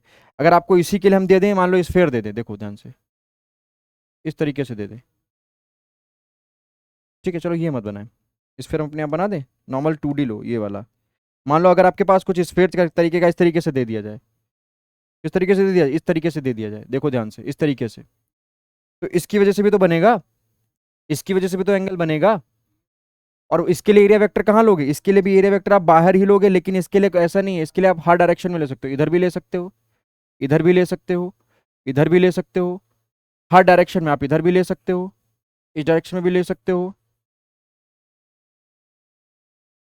ऐसे।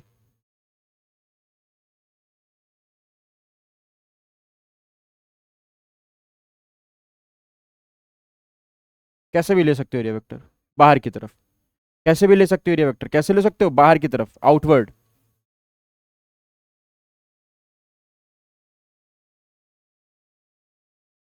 क्लोज सरफेस के लिए, क्या? क्लोज्ड सरफेस के लिए, ठीक है, समझ में आ गया? क्लोज सरफेस के लिए।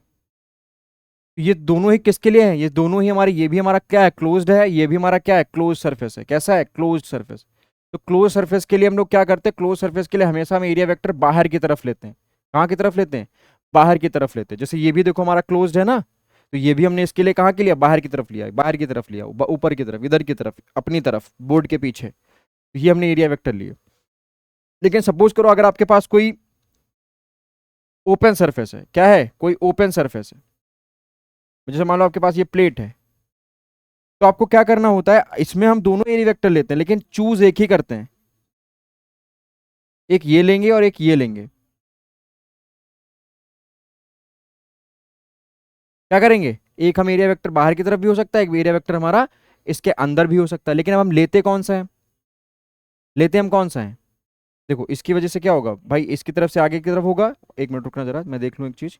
अगर इलेक्ट्रिक फील्ड मान लो आपकी इस डायरेक्शन में, मान लो इलेक्ट्रिक फील्ड अगर आपकी इस डायरेक्शन में, हाँ ठीक है, देखो, जब भी आपको ओपन सर्किट मिले, जब भी आपको ओपन सर्किट मिले, आपको एक चीज ध्यान में रखनी है, आपको एरिया वेक्टर कहाँ से उठाना है? एरिया वेक्टर हमेशा वही वाला लेना है जो इलेक्ट्रिक फील्ड या जहां पर भी आप खींच रहे हो, जिसके साथ छोटा एंगल सबस्टेंड करे। क्या करे? छोटा एंगल सबस्टेंड करे। अब देखो, मान लो किसी भी समय पर आपका जो इलेक्ट्रिक फील्ड की डायरेक्शन है, मान ली मैंने क्या है, मान ली मैंने किसी भी समय पर इस सरफेस इलेक्ट्रिक फील्ड इस डायरेक्शन में पास हो रही है, मान लो। इसमें आपके जेई के लिए भी बहुत इंपॉर्टेंट है, ये आपके लिए जेई के लिए भी बहुत इंपॉर्टेंट हो जाता है। मान लो हमने यहाँ पर दो एरिया वेक्टर लेते हैं, लेकिन ये कंडीशन है कि आप एरिया वेक्टर वही चूज करोगे जो इलेक्ट्रिक फील्ड के साथ बहुत कम एंगल सबस्टेंड कर रहा हो। बहुत कम एंगल सबस्टेंड, देखो ये वाला एरिया वेक्टर जो है आपका, ये वाला एरिया वेक्टर इसके साथ ये एंगल सबस्टेंड कर रहा है, मान लो थीटा 1। और ये वाला एरिया वेक्टर आपके साथ देखो इतना एंगल सबस्टेंड कर रहा है, जिसको मान ले थोड़ी देर के लिए थीटा 2। और यहां पर हम लोग देख रहे हैं कि थीटा 1 जो है वो ग्रेटर देन क्या है, थीटा 2 जो है इज ग्रेटर देन थीटा 1 है। तो हमें कौन सा लेना है, मैंने कहा हमेशा always always choose always choose the area vector always choose the area vector for open surface for open surface which which makes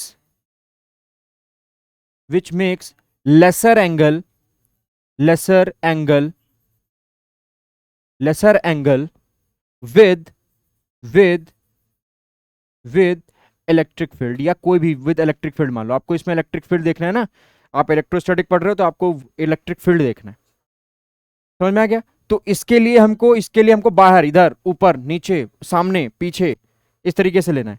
यहां पर कहीं भी किसी भी आप में आउटवर्ड ही लेना है, किसी भी डायरेक्शन में आप ले सकते हो, किसी भी ऊपर नीचे, मतलब ऐसे लेना है। सॉरी, ये वाला गलत थोड़ा बना है, ये वाला ऐसे नहीं, हमेशा परपेंडिकुलर ही लेना है, लेकिन हमेशा नीचे की डायरेक्शन में लेना है, इस तरीके से आउटवर्ड ही लेना, मतलब नीचे की डायरेक्शन भी नहीं बोलेंगे, आउटवर्ड बोलेंगे। क्या बोलेंगे, आउटवर्ड डायरेक्शन, इस तरीके से बोलेंगे, ऐसे।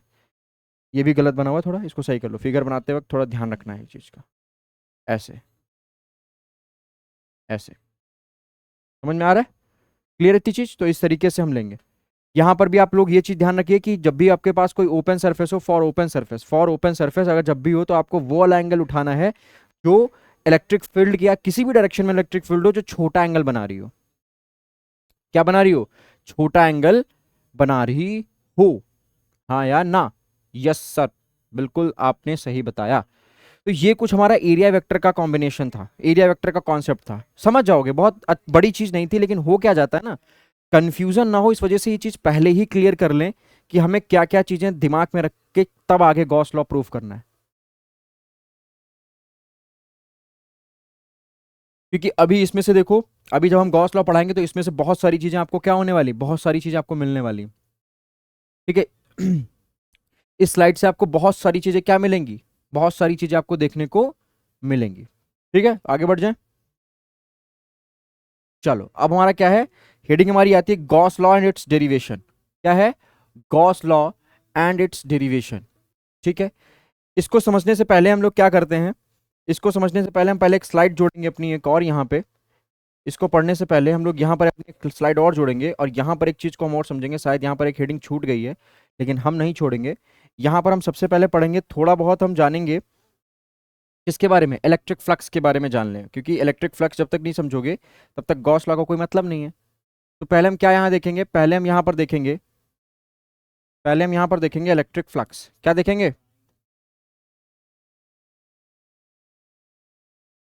पहले हम लोग यहाँ पर देखेंगे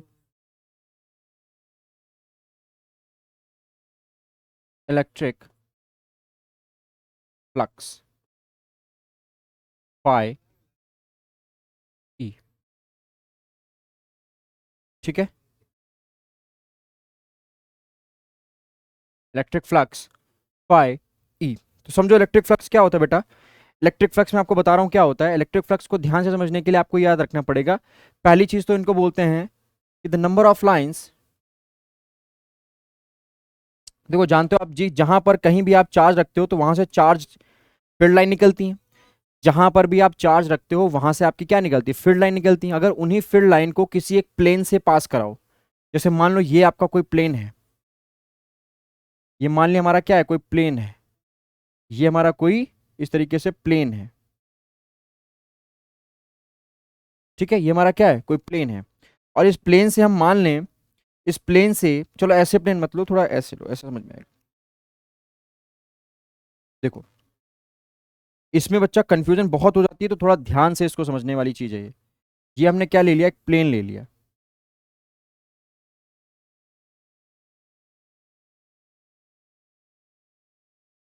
ये हमने क्या ले लिया, एक प्लेन ले लिया, और एक प्लेन मैंने इधर ले लिया। दोनों को ध्यान से समझो। तो ये सरफेस है, क्लोज सरफेस है, क्या है, क्लोज सरफेस है कि नहीं है? एक तो फिगर सर नहीं सर बन पाता है, क्लोज सरफेस है।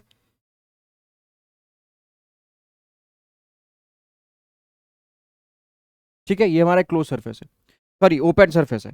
तो इसमें एरिया वेक्टर हमको कहाँ ले लें, एरिया वेक्टर हम बाहर की तरफ ले लें, यहां पर हमारा एरिया वेक्टर समझ लो, इस डायरेक्शन में हमारा एरिया वेक्टर डीएस मान लो, क्योंकि अब इसमें डीएस चलने वाला, तो डीएस डीएस ले लो, कोई दिक्कत वाली बात नहीं है। वरना कहोगे सर डीएस नहीं लिया, ये मान लो ये डीएस वेक्टर हमारा ऊपर की तरफ, यहां पर भी हमारा डीएस वेक्टर कहाँ है, ऊपर की तरफ। ध्यान से देखना, ध्यान से देखना, इलेक्ट्रिक फ्लक्स को समझाने जा रहा हूं। इलेक्ट्रिक फ्लक्स होता क्या है, द नंबर ऑफ लाइंस, क्या, the number of lines passing through a unit area surface. कोई भी यूनिट एरिया का सरफेस है, उसे जितनी भी आपकी नंबर ऑफ लाइंस पास हो रही हैं, उन्हीं को क्या बोलते हैं, उन्हीं को हम बोलते हैं क्या, इलेक्ट्रिक फ्लक्स। तो मान लो मैंने कहा कि यहां से आपकी लाइंस पास हो रही है, यहां से आपकी क्या पास हो रही है, यहां से मैंने कहा कि आपकी लाइंस पास हो रही हैं, देखो ध्यान से। मैंने कहा कि यहां से आपकी जो इलेक्ट्रिक फील्ड लाइन है वो इस तरीके से पास हो रही, कैसे, ऐसे गई और ऐसे जाके पास हो रही, इस तरीके से। ध्यान से देखो, ठीक है।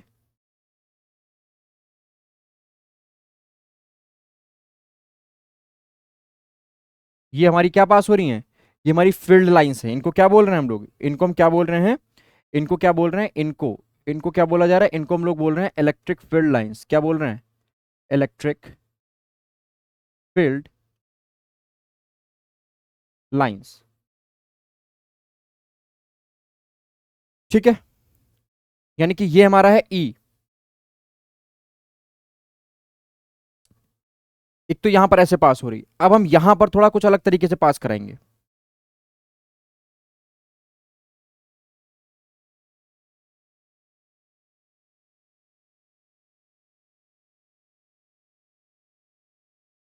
इस तरीके से पास हो रही है, समझ में आ रहा है? अब मान लो हमारी इस तरीके से पास हो रही है, तो ध्यान देने वाली चीज क्या है, सबसे इंपॉर्टेंट इसमें चीज ये हो जाती है सर कि फॉर्मूला देख लो क्या होता है इलेक्ट्रिक फ्लक्स का, phi E is equals to, क्या हो जाता है, phi E is equals to E D A या ई ए कॉस थीटा या E S cos theta, E S cos theta क्या हो जाता है, ई एस। यही हमारा हो जाता है फॉर्मूला किसका, इलेक्ट्रिक फ्लक्स का। पर समझने वाली बात क्या हो जाती है कि अगर परपेंडिकुलर पास हो रही है लाइन ऐसे, अगर ऐसे परपेंडिकुलर लाइन पास हो रही है तो क्या हो जाएगा, ध्यान से देखो। बहुत चीज यहां पर, ये केस क्या है, when when electric field lines, electric field lines, when electric field lines passes perpendicular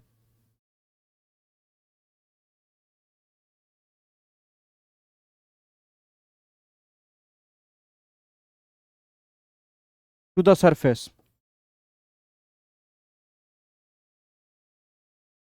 then अगर सरफेस के परपेंडिकुलर है, यानी कि डीएस वेक्टर और इलेक्ट्रिक फील्ड वेक्टर के बीच, भाई ये सरफेस है ना, सरफेस ये है, सरफेस ये है, इसके इलेक्ट्रिक फील्ड के परपेंडिकुलर जा रही है, भाई ये सरफेस है, इसके एरिया इधर परपेंडिकुलर जा रही है, एरिया वेक्टर भी इधर है, एरिया वेक्टर भी किधर है, इधर देखो ध्यान से, ये मान लो है, ये हमारा इलेक्ट्रिक फील्ड लाइन जा रही है, और एरिया वेक्टर भी हमारा किधर है, एरिया वेक्टर भी हमारा इसी डायरेक्शन में है, एरिया वेक्टर भी हमारा इसी डायरेक्शन में है, देखो ध्यान से, एरिया वेक्टर भी हमारा इसी डायरेक्शन में है, ये भी हमारा इसी डायरेक्शन में है, इस तरीके से, ऐसे ऐसे, दोनों पैरेलल जा रही है कि नहीं, दोनों पैरेलल हैं कि नहीं है, देखो ध्यान से, इस तरीके से। तो दोनों पैरेलल होंगी तो इन दोनों के बीच का एंगल 0 डिग्री होगा, और हमारा फाई ई क्या हो जाएगा, देन क्या हो जाएगा, phi E is equals to e a, तब हमारा इलेक्ट्रिक फ्लक्स ई ए होगा और मैक्सिमम होगा। अच्छा यहां पर देखो, यहां पर थीटा डिग्री का एंगल बन रहा है, क्या बन रहा है, थीटा डिग्री का एंगल बन रहा है, तो इसके लिए ये वाला फॉर्मूला है। अगर electric field line area vector के साथ थीटा डिग्री का एंगल बना रही हो तब इलेक्ट्रिक फ्लक्स हमारा इतना होगा, तब कितना होगा, इतना होगा। तीन इसमें होते हैं, तीन ही फॉर्मूले इसमें आपको ध्यान रखने होते हैं। कब, जब area vector when electric field lines passes perpendicular to the surface, तब हमारा फाई ई जो होगा ए होगा। इसके लिए when electric field lines when electric field line passes some angle with surface या some angle with area vector, ये ds जा रहा है, ये थीटा जा रहा है, तो e d e S cos theta. एक केस आपका और बचता है क्या, कि मान लो आपका ये सरफेस है, क्या है, ये सरफेस है, और एरिया वेक्टर जाहिर सी बात है ऊपर की तरफ ही होगा, एरिया वेक्टर जाहिर सी बात है ऊपर की तरफ ही होगा। लेकिन जो आपका सरफेस, जो अब इलेक्ट्रिक फील्ड हम क्या माने, इलेक्ट्रिक फील्ड हम माने कि ये सरफेस के अलोंग जा रहा है इस तरीके से, कैसे, अलोंग द सरफेस है, क्या है, along the surface, along the surface, किस तरीके से, कुछ इस तरीके से, कुछ इस तरीके से, कैसे, ऐसे।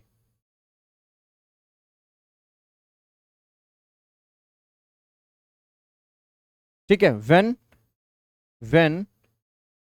Field lines when field lines along the surface, कहाँ है, अलोंग द, अगर सरफेस है, अगर फील्ड लाइन आपकी अलोंग द सरफेस है तो जाहिर सी बात है थीटा इज इक्वल टू क्या हो जाएगा, 90 degree.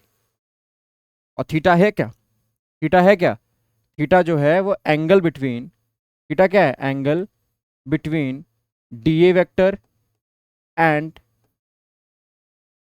E vector, D A vector and E vector. तो जाहिर सी बात है कि यहाँ डी ए इधर है, ई वेक्टर इधर है, इन दोनों के बीच में 90 डिग्री का एंगल बन रहा है कि नहीं बन रहा है। और जब भी ऐसा केस होगा then phi is equals to 0, तब कोई भी आपका उस सरफेस से फ्लक्स नहीं निकलेगा, तब कोई भी आपका उस सरफेस से फ्लक्स नहीं निकलेगा।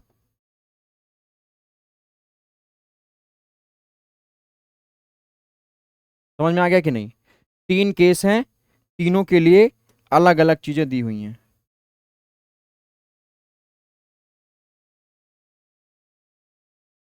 ये इसके लिए है, ठीक, ये इसके लिए है फॉर्मूला, ये इसके लिए फॉर्मूला, और ये इसके लिए फॉर्मूला। समझ में आ रहा है कि नहीं आ रहा है, जब बस इसमें ध्यान रखना होता है परपेंडिकुलर का, क्योंकि बच्चे के दिमाग में जैसे ही परपेंडिकुलर शब्द पहुंचता है उसको ये लगता है कि थीटा 90 होगा, लेकिन ये नहीं ध्यान देता है कि परपेंडिकुलर सरफेस के है, सरफेस के है। अरे ऐसे समझो, देखो मैं तुमको दिखाऊं, ये मान लो आपका सरफेस है, अब अगर तुम्हारी लाइन ऐसे जा रही है, देखो ध्यान से, अगर तुम्हारा एरिया वेक्टर कुछ इस तरीके से है, ऐसे, और इलेक्ट्रिक फील्ड तुम्हारी ऐसे पास हो रही है, तो भैया ये क्या है, सरफेस हमारा ये है ना, ये चीज सरफेस है, तो इसके परपेंडिकुलर अगर आपका इलेक्ट्रिक फील्ड जा रही है इस तरीके से, तो एरिया वेक्टर भी तो इसी डायरेक्शन में, देखो ना, एरिया वेक्टर भी तुम्हारा इसी डायरेक्शन में है। तो जब एरिया वेक्टर भी इसी डायरेक्शन में है, इलेक्ट्रिक फील्ड भी इसी डायरेक्शन में जा रही है, तो परपेंडिकुलर शब्द जो है वो सरफेस और इलेक्ट्रिक फील्ड के लिए लगाया गया। सरफेस ये है, इलेक्ट्रिक फील्ड ये है, तो सरफेस एरिया के पैरेलल है, सरफेस एरिया के पैरेलल है, यानी कि एरिया वेक्टर के पैरेलल लेकिन सरफेस के परपेंडिकुलर है, और ये सरफेस के अलोंग है, सरफेस के अलोंग है, तो इसमें कोई भी फ्लक्स नहीं, इसमें मैक्सिमम फ्लक्स, और किसी भी एंगल पर रखोगे तो ये वाला, ठीक है। तो ये होता है इलेक्ट्रिक फ्लक्स। तो क्या हुआ, डेफिनेशन क्या बनेगी इलेक्ट्रिक फ्लक्स की, कि the electric flux is the number of electric field line passing through the surface. अब यहां पर भी एक चीज आप लोग ये ध्यान रखो कि ये जो आपका होता है ये सब्जेक्टिव केस होता है, कैसा, ये आपका सब्जेक्टिव केस होता है। अब सर सब्जेक्टिव केस का मतलब क्या, सब्जेक्टिव केस का मतलब बेटा ये कि अभी अगर मैं आपको पढ़ा रहा हूं तो मैंने यहां पर बच्चे से, डेफिनेशन क्या कहती है, डेफिनेशन ये कहती है कि the number of electric field lines is called electric flux, यानी कि आप यहां से 1 2 3 4 5 काउंट कर लो, यानी कि फाई ई की वैल्यू कितनी आनी चाहिए तुम्हारे हिसाब से, फाई ई तो फिर 5 होना चाहिए इसके लिए, इसके लिए 1 2 3 4, यानी कि इसके लिए तुम्हारा फाई ई जो होना चाहिए वो 4 होना चाहिए भाई। इलेक्ट्रिक फ्लक्स की definition the number of field lines, कितनी फील्ड लाइन पास हो रही है सरफेस से, उसी को फ्लक्स बोलेंगे। तो काउंट कर ली सर 5 है, यहाँ काउंट कर ली सर 4 है, यहाँ काउंट कर ली सर यहाँ भी 4 है, यहाँ तो चलो कोई पास हो ही नहीं रही है तो इसके सरफेस के अलॉन्ग, तो यहाँ पर तो कोई बात सवाल ही नहीं उठता सर। इन दोनों में तो आपके हिसाब से ये होना चाहिए, लेकिन सब्जेक्टिव केस है, यही तो बताया मैंने। क्यों? क्योंकि अभी मैं आपको पढ़ा रहा हूं तो मैंने 5 बना दी, कोई और आ जाए तो इसी सरफेस से निकलने वाला कितनी बना दे, इसी सरफेस से निकलने वाली 10 लाइनें बना दे, 50 बना दे, तो क्या अब आपके लिए फ्लक्स 50 हो जाएगा? ऐसा नहीं है। तभी इसके लिए सब्जेक्टिव केस बोला गया कि ये जो होता है ये हमारा सब्जेक्टिव केस होता है, सब्जेक्ट के अकॉर्डिंग फ्लक्स जो है वो वेरिएट करेगा, मतलब अलग अलग हो सकता है मे बी। तभी उन्होंने क्या किया, एक फाइनल वैल्यू दे दी कि इससे निकालो, इससे जो वैल्यू आएगी वो करेक्ट आएगी। काउंट करने मत बैठो, इससे जो वैल्यू आप निकालोगे वो करेक्ट आएगी। ठीक है कि नहीं? ठीक है, ठीक है। अच्छा, अब इसकी हम बात कर लेते हैं यूनिट की। तो इसकी हम इधर बात कर लें यूनिट की। इसकी यूनिट क्या होगी भाई? यूनिट ध्यान से देखो, ई और एस है। ई का क्या होता है? न्यूटन पर। क्या होता है ई का? इलेक्ट्रिक फील्ड का न्यूटन, क्या न्यूटन पर कूलाम्ब, क्या होगा? न्यूटन पर कूलाम्ब। इलेक्ट्रिक फ्लक्स की क्या यूनिट होगी भाई? यहां से न्यूटन पर कूलाम्ब और मीटर, यानी कि क्या हो गया? यूनिट इसकी बनेगी न्यूटन मीटर स्क्वायर पर कूलाम्ब। क्या बनेगी इसकी? न्यूटन मीटर स्क्वायर पर कूलाम्ब। किसकी?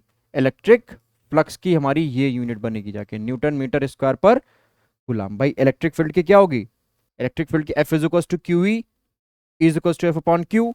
एफ मतलब न्यूटन और क्यू मतलब कूलाम्ब, न्यूटन पर कूलाम्ब, और एरिया की जगह पर मीटर स्क्वायर, यानी कि इसकी यूनिट क्या बनेगी? Newton metre square, newton metre square. तो ये हमारा यहां से इलेक्ट्रिक फ्लक्स आ गया। समझ में आ गया? ठीक है, समझ में आ गया, ये चीज क्लियर है? अच्छा,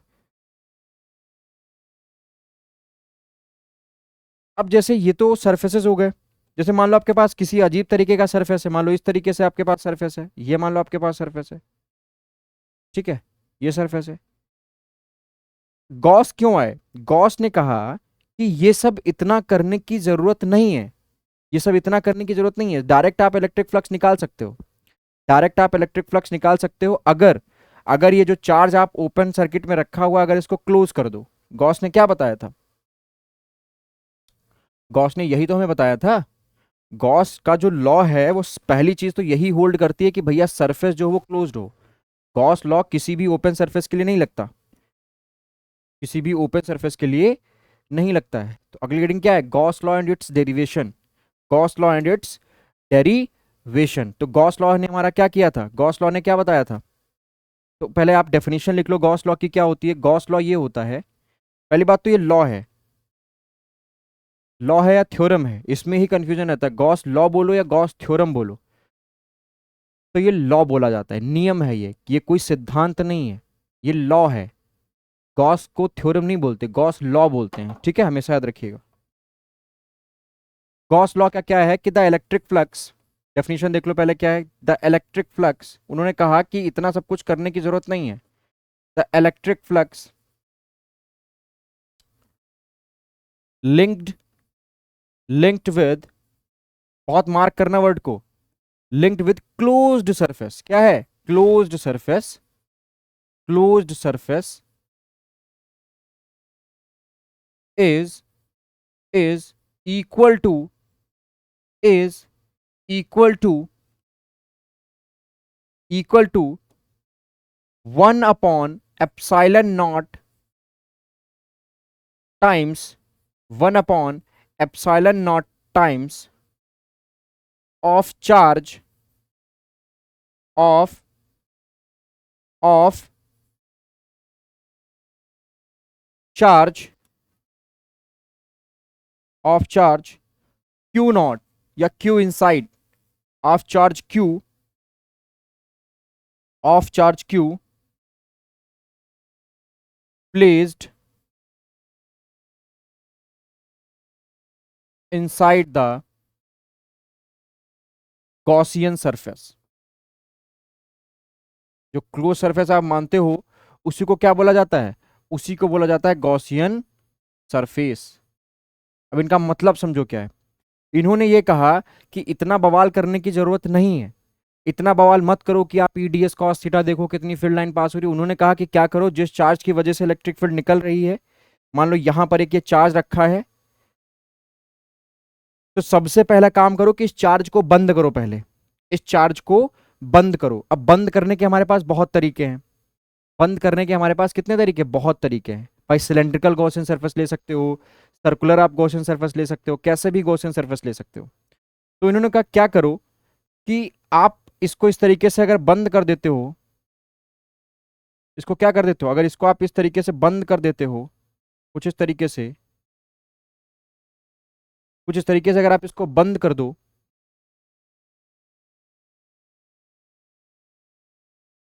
ठीक है, इसको अगर आप कुछ इस तरीके से बंद कर दो, और यहां पर आप एक चार्ज मान लो, कोई भी मान लो, प्लस क्यू मान लो या माइनस क्यू मान लो, और आप यहां पर एक एरिया वेक्टर काटो। भाई एक चीज देखो, तरबूज लाके देखो, तरबूज का ऊपर वाला हिस्सा काट दो, उसके अंदर एक जलता हुआ बल्ब रख दो और उसके ऊपर ढक्कन रख दो उस तरबूज को जो तुमने काटा है, तो क्या होगा, लाइट नहीं दिखाई देगी। लेकिन जैसे तरबूज का वो ढक्कन हटाओगे तुरंत लाइट वहां से निकलेगी। वही केस यहाँ पे है, जब तक आप यहाँ इस चार्ज को क्लोज कर दोगे तो यहाँ से कोई फील्ड लाइन नहीं निकल पाएगी। इसके लिए यहाँ पर आपको थोड़ा हिस्सा काटना पड़ेगा, और जब आप हिस्सा काटते हो तो कहीं ना कहीं वो हिस्सा कैसा बनता चला जाता है, वो प्लेन ही हिस्सा होता है, याद रखना। जब आप बहुत बड़े सरफेस से आप बहुत छोटा सरफेस काटोगे तो वो कहीं ना कहीं प्लेन सरफेस ही बनाता है जाके। तो भैया इसका एरिया वेक्टर हमारा भाई इस तरीके से, इस डायरेक्शन में होगा, और इस पर इलेक्ट्रिक फील्ड जो हमारी होगी, इसकी वजह से इलेक्ट्रिक फील्ड हमारी इस डायरेक्शन में होगी, ऐसे होगी कि नहीं होगी भाई। इस चार्ज की वजह से जो भी बन रहा होगा हमारा, इस चार्ज की वजह से यहां से निकल रहा होगा, इधर से भी ऐसा नहीं इधर से नहीं निकलेगा, इधर से भी निकल सकता है, हर जगह से निकल सकता है। तो इन्होंने कहा कि फाई ई जो तुम इतनी देर से ई डॉट डीएस ले रहे हो वो कुछ करने की जरूरत नहीं है भाई। यही जो तुम्हारा ई डॉट डीएस है भाई, आप छोटे छोटे टुकड़े कर दो, E dot DS, E dot DS, भाई इसको डीएस कर लो, चलो वरना कंफ्यूज जाओगे।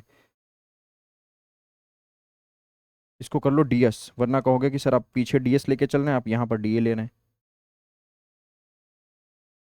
कह रहे हैं इस छोटे से एलिमेंट जिसका एरिया वेक्टर इस तरीके से ऊपर की तरफ देखो आउटवर्ड लिया है, इसके लिए इलेक्ट्रिक फील्ड हमारी इधर है, कितने डिग्री का एंगल बना रही है, थीटा डिग्री का एंगल बना रही है। तो उसके लिए जो हमारा इलेक्ट्रिक फ्लक्स निकलेगा भाई, छोटा एरिया है तो डी फाई ई निकलेगा, D phi E is equal to क्या हो जाएगा, E vector dot D A vector. ये जो होगा, ये इतना झमेला करने की जरूरत नहीं है, यही हमारा किसके बराबर होगा, क्यू अपॉन एप्सिलॉन नॉट के बराबर होगा। कहाँ से आया, कैसे आया, प्रूफ करिए, सब होगा ठीक। परेशान होने की जरूरत नहीं है, परेशान होने की जरूरत आपको नहीं है, सब कुछ होगा। क्या होगा, सब कुछ आपको चीजें बताई जाएंगी, बस धीरे धीरे आप सुनते जाओ। तो सर ये एप्सिलॉन नॉट है क्या, तो एप्सिलॉन नॉट के बारे में हम पहले भी डिस्कस कर चुके हैं। हेयर एप्सिलॉन नॉट जो होता है वो क्या होता है, परमिटिविटी। क्या होती है, परमिटिविटी। किसकी permittivity sir, permittivity of free space, किसकी, परमिटिविटी ऑफ फ्री स्पेस, या आप इसको बोल सकते हो एयर, हाँ या ना। एप्सिलॉन एक और होता है जिसको आर बोलते हैं, इसको बोलते हैं रिलेटिव परमिटिविटी। क्या बोलते हैं, इसको बोलते हैं relative, relative permittivity, relative permittivity, ठीक है। एप्सिलॉन एक और होता है जिसको बोलते हैं permittivity of any medium, permittivity of any medium, permittivity of any medium. और इन सब में एक रिलेशन होता है, क्या, इन सब में एक रिलेशन यहां पर मैं लिखे दे रहा हूं, शायद आप लोगों को पता हो ये चीज, कि epsilon is equals to epsilon naught multiplied by epsilon R. इससे जेई में बहुत क्वेश्चन पूछ लेते कभी कभी, क्योंकि बच्चों को 12th में पढ़ाई नहीं जाती, लेकिन जेई में ये चीज आ जाती है कि अगर आपको किसी भी मीडियम की परमिटिविटी चाहिए, किसी भी मीडियम की परमिटिविटी चाहिए, तो you have to multiplied the free space या permittivity of free space to the relative permittivity, then we get the permittivity of any medium. किसी भी मीडियम की अगर आपको परमिटिविटी चाहिए तो उसकी रिलेटिव परमिटिविटी को उसके एयर और फ्री स्पेस की परमिटिविटी से मल्टीप्लाई कर दो, आ जाएगा।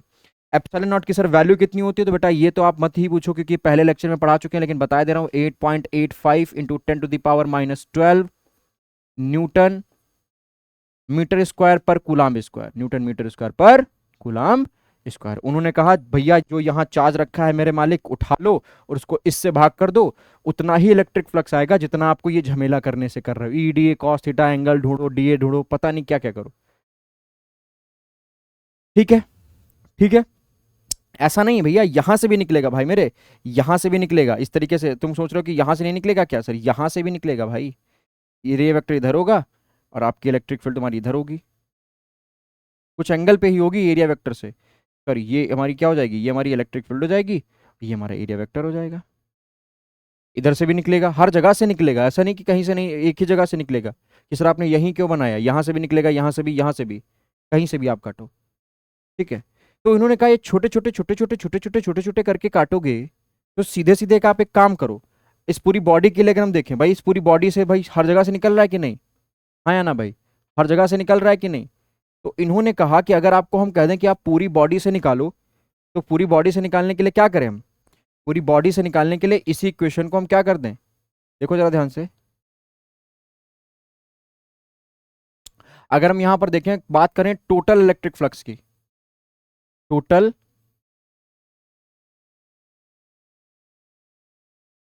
इलेक्ट्रिक फ्लक्स, कि टोटल इलेक्ट्रिक फ्लक्स इस सरफेस से कितना पास होगा, कि टोटल इलेक्ट्रिक फ्लक्स इस सरफेस से कितना पास होगा। तो भैया ये जो आपकी इक्वेशन 1 दिख रही है ना, इस इक्वेशन को उठाओ और उठा के क्या करो, देखो ध्यान से, d phi E is equals to क्या लिखा हुआ आपके पास, e dot D a, e dot D a. भैया इतना ही पूरा निकलेगा उस सरफेस से, मैं बताने, तुम ये मत समझना कि मैं क्या कर रहा हूँ। तुम कह रहे हो सर इंटीग्रेट करोगे तो क्या चीज बदला, ये कभी नहीं बदलेगी। अगर चार्ज अंदर रखा है तो इतनी ही इलेक्ट्रिक फील्ड बनेगी। लेकिन अगर आपको उस वाले फॉर्मूले से निकालना है इस वाले फॉर्मूले से, तो आप क्या करो, सीधे इसको कर दो इंटीग्रेट। भाई ऐसे छोटे छोटे टुकड़े आपको लेने हैं ना, तो आप इसको मार दो integrate, E dot D A या डी एस, जो भी आपके दिमाग में डी ए चल रहा है यार, बार बार सब डी ए ले रहे हैं आपने, यहाँ डी एस माना है। चलो हम यहाँ पर भी डी ए मान लें, कंफ्यूज मत हो, डीए ज्यादा चलता है तो डीए मान लो, कंफ्यूज मत होना भैया, डीए एरिया वेक्टर ही है आपका, ये हो जाएगा। यही हमारा क्या आ जाएगा, यही हमारी हो जाएगी टोटल निकलने वाली फ्लक्स। जो भी आप निकालो उसको क्या कर दो, फटाक से मल्टीप्लाई कर दो उसको, यानी कि phi E is equals to integration of, e ले लो बाहर, यहां पर क्या हो जाएगा डी एस, क्या हो जाएगा डी एस या D A, sorry D A कर लो, चलो डी ए,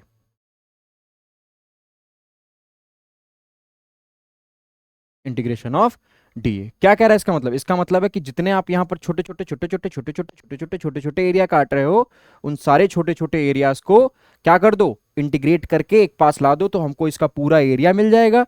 और इसका एरिया को हम एक इलेक्ट्रिक फील्ड से मल्टीप्लाई कर देंगे, हमारा काम खत्म हो जाएगा। तो यही था हमारा क्या, इसी यही था हमारा गॉस लॉ। क्या था कि the electric flux linked with the close surface is equal to 1 upon epsilon naught times of charge Q placed inside the Gaussian surface. कितना, ये डी फाई ई जो निकलेगा, ये पूरा फाई ई जो निकलेगा वो कितना होगा, Q upon epsilon naught times होगा, क्या होगा, Q upon epsilon naught times होगा। ठीक है, जहां पर एप्सिलॉन नॉट क्या है, परमिटिविटी ऑफ फ्री स्पेस है, रिलेटिव परमिटिविटी एप्सिलॉन आर, इनके बीच में रिलेशन बता दिया। और इसी को अगर हम निकालना चाहें तो पूरा टोटल इतना निकलेगा। लेकिन अगर इसको हम इतने को देखें तो इसको हम इंटीग्रेट कर सकते हैं, इंटीग्रेट करके भी हम टोटल निकाल सकते हैं, जो कि यहाँ पर आपका आएगा ई डी ए। अब अगले लेक्चर पे हम लोग क्या देखेंगे, ठीक है, अगले लेक्चर पे हम लोग देखेंगे प्रूफ ऑफ गॉस लॉ। क्या देखेंगे, प्रूफ ऑफ गॉस लॉ। समझ में आ गया।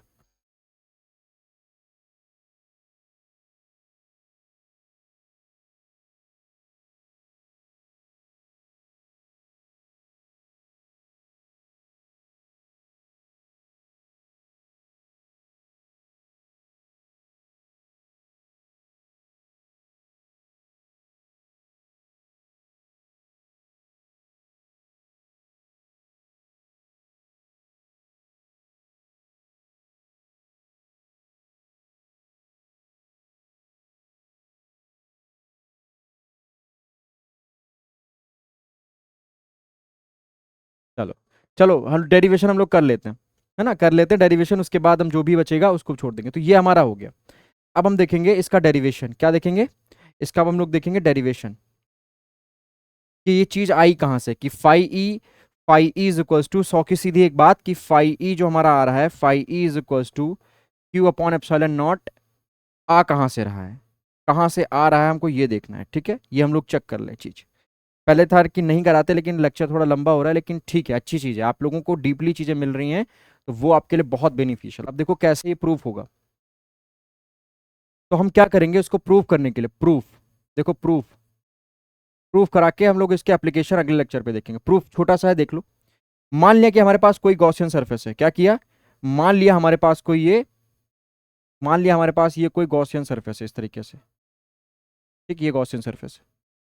इस गॉसियन सरफेस के मैंने इस पॉइंट पर क्या किया, इस पॉइंट पर मैंने, इस पॉइंट पर मैंने एक एलिमेंट काटा, ध्यान से देखो, एक मैंने यहां पर भी काट लिया इस तरीके से, यहां पर भी काट लो एक, ये मैंने एलिमेंट्स काट लिए। बहुत ऐसे काट सकते हैं भाई, ऐसे बहुत एलिमेंट्स हम काट सकते हैं। अच्छा, ये सिर्फ अभी एक ही चार्ज इसके अंदर रखा है, सिर्फ एक चार्ज के लिए हम बात करें, सिस्टम ऑफ चार्ज की नहीं। इसके अंदर आप बहुत सिस्टम ऑफ चार्ज रख सकते हो। और एक चीज बहुत बहुत ध्यान में रख लेना, गॉस लॉ सिर्फ इसके अंदर, इस गॉसियन सरफेस के अंदर जितना चार्ज आ रहा होगा उसी के लिए एप्लीकेबल है। जैसे मान लो मैंने कि ये पॉइंट है, ये चार्ज है, मैंने कहा गॉस लॉ बताओ, तो पहले आपको इस पॉइंट को बंद करना पड़ेगा। मान लो आपने सर्कल से बंद किया, और एक पॉइंट इसके बाहर मान लो दूसरा चार्ज Q2 है, तो गॉसियन सरफेस जब आप लिखोगे तो phi E is equals to, बताऊंगा भी ये चीज। ऐसा नहीं कि आपको इन दोनों चार्जेस को उठा के ले लेना कि सर Q1 प्लस Q2 ये पूरा चार्ज हो गया और नीचे एप्सिलॉन नॉट, ये मत कर देना। आपको इसके, अगर ये चार्ज अंदर होता Q2 तब ये सही था, लेकिन ये चार्ज बाहर है, तो बाहर वाले चार्ज को इसके अंदर नहीं लेना है। गॉसियन सरफेस साफ साफ कहता है कि क्लोज्ड सरफेस हो और उसके अंदर जितना चार्ज रखा हो उसकी वजह से हम इलेक्ट्रिक फ्लक्स देंगे, बाहर से हमको मतलब नहीं है। तभी बार बार हम चार्ज को अंदर कर रहे हैं, तो भैया इसकी वजह से हमारा एरिया वेक्टर किधर, अरे भाई साहब बड़ा परेशान है यार इस हम पेन से। इतना बढ़िया फिगर बनाते हैं लेकिन उसके बाद जो है बवाल बना जाता है। चलो कोई बात नहीं, आपके लिए तो हम 10 बार फिगर बना देंगे ये। तो इसका भाई साहब एरिया वेक्टर तो हमारा इस तरफ होगा, इस ऐसे ds, और इसकी इलेक्ट्रिक फील्ड जो हमारी होगी इस डायरेक्शन में होगी। अब देख रहे हैं एंगल कितने डिग्री का बन रहा है, थीटा डिग्री का। ठीक इसी तरीके से भैया इसका एरिया वेक्टर किस डायरेक्शन में होगा, इसका एरिया वेक्टर भी हमारा इस डायरेक्शन में होगा। इलेक्ट्रिक फील्ड हमारी ये होगी।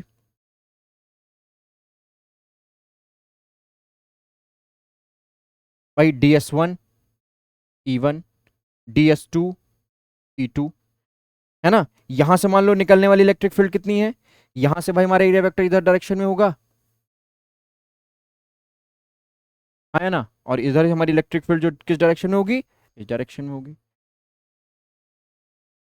ये भी थीटा, ये भी थीटा, ये भी मान लो थीटा बना रहा है, ठीक है। तो अब गॉस लॉ ने क्या कहा था कि इन सबकी वजह से, भाई सबकी वजह से हम क्या निकालेंगे, डी फाई ई। अगर हमको निकालना है, मान लो हमको पूरा क्या निकालना है, डी फाई ई निकालना है।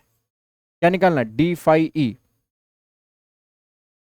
इसको ना, ये इस पेन को ना यूज करते हो, हम इस पेन को यूज करते, देखो।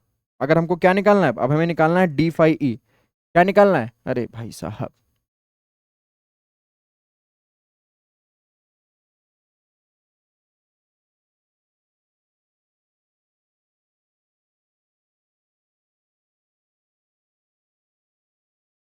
क्या निकालना है, D phi E, D phi E, D phi E. तो क्या करोगे, क्या करोगे भाई साहब, टोटल इलेक्ट्रिक फ्लक्स आपको इन छोटे छोटे टुकड़ों की वजह से निकालना है। तो ऐसे 3 टुकड़े हैं ना अभी, तो 3 टुकड़े हैं, तो क्या करोगे भाई, करोगे आप D φ1 plus D φ2 plus D φ3, यही तो करोगे। और ऐसे करते करते आप जोड़ते चले जाओगे, कहां तक, D φn तक जोड़ते चले जाओगे। कहां तक जोड़ते चले जाओगे, D φn तक जोड़ते चले जाओगे, हाँ या ना। यानी कि अगर हम यहां पर इनके सबकी वैल्यू पुट कर दें, यहां पर अगर हम वैल्यू पुट कर दें तो डी फाई ई हमें क्या मिलेगा, D phi E is equals to, ये हमारा हो जाएगा E1 vector dot DS1 vector. इस तरीके से D क्या हो जाएगा भाई, दूसरी वजह से कितनी इलेक्ट्रिक फील्ड निकल रही है, ये मान लो E1 है, ये E2 है, ये E3 है, दूसरी की वजह से E2 vector dot DS2 vector. अरे यार, हाँ ना बोल भाई। इस यहाँ से कितना निकलेगा? अभी तो हमने पीछे देखा कि किसी भी पॉइंट से निकलने वाली इलेक्ट्रिक फील्ड कितनी होती है, सॉरी इलेक्ट्रिक फ्लक्स कितना होता है। देखो ध्यान से, इसके पीछे वाली भी स्लाइड, कहाँ गया? ये वाली स्लाइड देखो कितना होता है, ई एस कॉस थीटा, यानी कि ई एस कॉस थीटा। वही तो हम कर रहे हैं, वही तो हम बार बार कर रहे हैं। ये चीज हो गई कि नहीं? वही कर रहे हैं। ऐसे करते करते हम इसको जोड़ते चले जाएंगे कहाँ तक? प्लस का क्या? प्लस का E N D phi N dot product, हाँ या ना? यानी कि हो क्या रहा है, E1 DS1 E2 DS2 ऐसे करते करते करते करते, यानी कि टोटल जो हमारा डी फाई ई आ रहा है, कहीं ना कहीं डी फाई ई जो आ रहा है वो summation of e i d s i आ रहा है कि नहीं? E vector dot d s i vector from I is equal to 1 to i is equal to n तक, हाँ या ना? इतना बताओ पहले, इतना आ रहा है। अब हम करें क्या? ये सब बवाल करोगे कितने दिन तक करते रहोगे? मान लो अगर 50 चार्जर रखे हैं तो क्या आप 50 कर दोगे? इसको रिमूव करने के लिए क्या किया, now for total electric flux, for total electric flux हमने क्या किया, इंटीग्रेट मार दिया। इस इक्वेशन को हमने क्या किया, इस इक्वेशन को हमने मार दिया इंटीग्रेट। क्या मार दिया? इंटीग्रेट मार दिया, इंटीग्रेट कर दिया। तो इंटीग्रेट करोगे तो क्या आ जाएगा, integration of D phi E is equal to, आप हमेशा लगाने की जरूरत नहीं है, एक उठाओ और सीधे आप क्या लग दो, ई डॉट डी एस वेक्टर, हाँ या ना? कर सकते हो कि भाई नहीं कर सकते हो? इतना बताओ। सर कर सकते हैं, बिल्कुल हम कर सकते हैं, कोई हमको इसमें प्रॉब्लम नहीं है। कर दिया। अब ध्यान से देखो, ये तो हमारा हो गया भाई, फाई ई अगर निकालना है तो ये तो करना पड़ेगा, ये तो करना पड़ेगा। तो कर दिया सर, कोई प्रॉब्लम वाली बात थोड़ी थी, कोई हमको दिक्कत थोड़ी है। हम आपसे पढ़ रहे हैं, सक्सेस वाला से पढ़ रहे हैं, तब भी घबराए तो फिर पढ़ना बेकार। बिल्कुल सही बात है। इस इक्वेशन को भैया थोड़ा और देख लो, अगर हमारे साथ पढ़ ही रहे हो तो थोड़ा और पढ़ लो अच्छे से। तो phi E is equals to, e निकाल लो बाहर, इंटीग्रेशन ऑफ डी एस।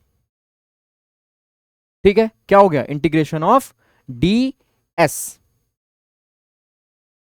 ठीक है, या चलो एक काम और कर लो, क्या हो गया, integration of D S cos theta हो गया। क्या हो गया, डी एस कॉस थीटा हो गया। भाई इसको हमने ओपन कर दिया, ऐसे कर लिया ना, चलो इसको हमने ऐसे कर लिया, ई वेक्टर मतलब E D S cos theta. अरे हाँ ना बोल भाई। ठीक, अब इसको डाल, ई निकाल लिया बाहर, इसको डाल दो इक्वेशन नंबर 2।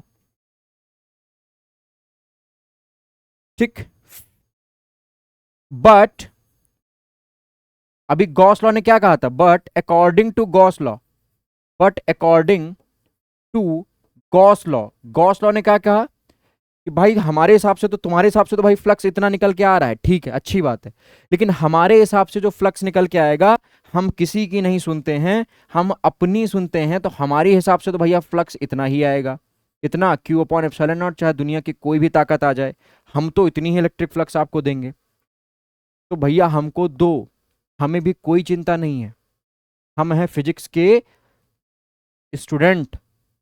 किसके स्टूडेंट हैं, फिजिक्स के स्टूडेंट हैं। किसके हैं, फिजिक्स के। तो क्या कर देंगे भाई, हम जानते हैं कि ये दोनों, जब दोनों ही इलेक्ट्रिक फ्लक्स है तो एक सरफेस से एक जहां से निकलना बराबर ही होगा ना मेरे भाई, बराबर ही होगा ना बच्चा। तो क्या कर दो, अगले लेक्चर, अगले उस पे इस फाई ई की वैल्यू उठा के इसमें पुट कर दो, तो क्या आ जाएगा, ध्यान से देखो। तो यहां से आपको क्या मिलेगा, देखो जरा, इधर देखो, यहाँ पे, यहाँ पे देखो। अब हमने क्या किया, इस फाई ई की वैल्यू उठा के यहां पुट कर दी, यानी कि Q upon epsilon naught is equals to E integration of D S. अरे नहीं, ये तो मैं प्रूव करना था ना यार, एक मिनट एक मिनट एक मिनट एक मिनट, ये क्यों ले लिया, हमको तो गॉस लॉ प्रूव करना है। बताते भी नहीं हो तुम लोग, गॉस लॉ तो हमें प्रूव करना है, तो हम इसका यूज क्यों करें, हम तो इसको निकालेंगे फटाफट। अच्छा चलो ठीक है, समझ गया। तो ये हमारा आ गया। अच्छा, ई को हम क्या लिख सकते हैं भाई, किसी भी पॉइंट पर अगर आपको इलेक्ट्रिक फील्ड निकालना है तो उसके लिए हम फॉर्मूला पढ़ चुके हैं कि नहीं, उसके लिए हम फॉर्मूला पढ़ चुके हैं कि नहीं? भाई ई हमारा क्या होगा, अगर कोई भी चार्ज रखा है तो उसकी वजह से किसी भी पॉइंट डिस्टेंस, मान लो इस जिसकी डिस्टेंस जो है यहां से यहां तक हमने आर मान ली, क्या मान ली, आर है, क्या है, आर है कि नहीं है, आर मान ली हमने, भाई आर मान ली। तो जब आपने आर मान ली और r डिस्टेंस है, तो क्या फॉर्मूला होता था इसका, 1/4 पाई एप्सिलॉन नॉट Q/r²। क्या होता था, Q/r²।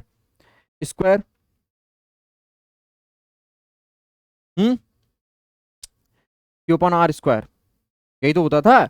F is equals to Q V, F is equals Q V is equals to 1/4। हाँ ठीक, यही होता था। अब ये वैल्यू उठा के अगर हम इसमें रख दें, इस वाले में रख दें, उठा के किस में, इसमें रखो, तो देखो क्या हो जाएगा, ध्यान से देखो। ये वाली वैल्यू उठा के अब हम इस वाली इक्वेशन 2 में पुट करेंगे तो फाई ई हमें क्या मिलेगा, phi E is equals to, क्या मिलेगा, ई की जगह पर वैल्यू पुट करो, 1/4 पाई एप्सिलॉन नॉट Q/r²। और इधर आपका इंटीग्रेशन ऑफ क्या चल रहा है, डीएस चल ही रहा है। क्या चल रहा है, इधर आपका इंटीग्रेशन ऑफ डी, मैंने क्या किया, मैंने इस ई की वैल्यू उठा के इसमें पुट कर दी, तो हमको ये चीज मिल गई। अब ध्यान से देखो, डीएस, अच्छा डीएस कॉस थीटा है, बच्चे कह रहे हैं डीएस कॉस थीटा है, तो डीएस कॉस थीटा कर लो। अब ध्यान से देखो इसको, पाई ई इज इक्वल्स टू क्या हो गया, एक काम करो, r² को इनको अंदर दे दो, तो क्या बचेगा हमारे पास, Q/4 पाई एप्सिलॉन नॉट और integration of DS cos theta upon r², DS cos theta upon r²। अब आ जाओ अपनी पहली स्लाइड पे।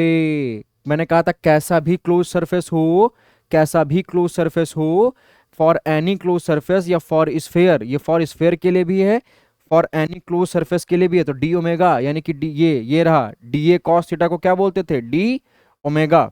क्या बोलते थे, डी ओमेगा, यानी कि ये यहां पर जो आपका डी एस कॉस थीटा दिख रहा है वो क्या हो जाएगा, डी ओमेगा हो जाएगा कि नहीं, यानी कि phi E is equals to Q/4 pi epsilon naught, ये हमारा डी एस कॉस थीटा की जगह पर हमने क्या लिख दिया, डी ओमेगा। और डी ओमेगा कितना देखा था हमने, 4 पाई देखा था कि नहीं देखा था, यानी कि phi E is equals to Q/4 pi epsilon naught, और डी ओमेगा की जगह पर हमने क्या रख दिया, 4 पाई। क्या रख दिया, 4 पाई। हाँ या ना भाई, अरे हाँ या ना। तो क्या हो गया, अगले अगले पॉइंट पे क्या हो गया, ध्यान से देखो,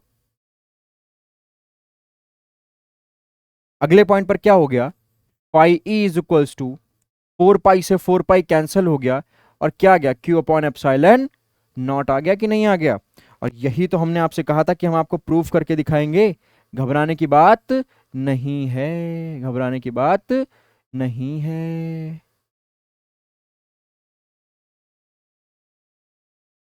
आ गया कि नहीं आ गया,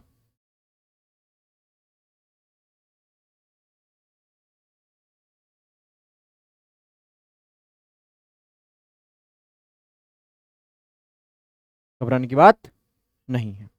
अरे नहीं बन रहा, हम ऐसे बनाए दे रहे हैं यार, गुस्सा मत होना, इस तरीके से। तो प्रूफ हुआ कि नहीं हुआ, विच इज गॉस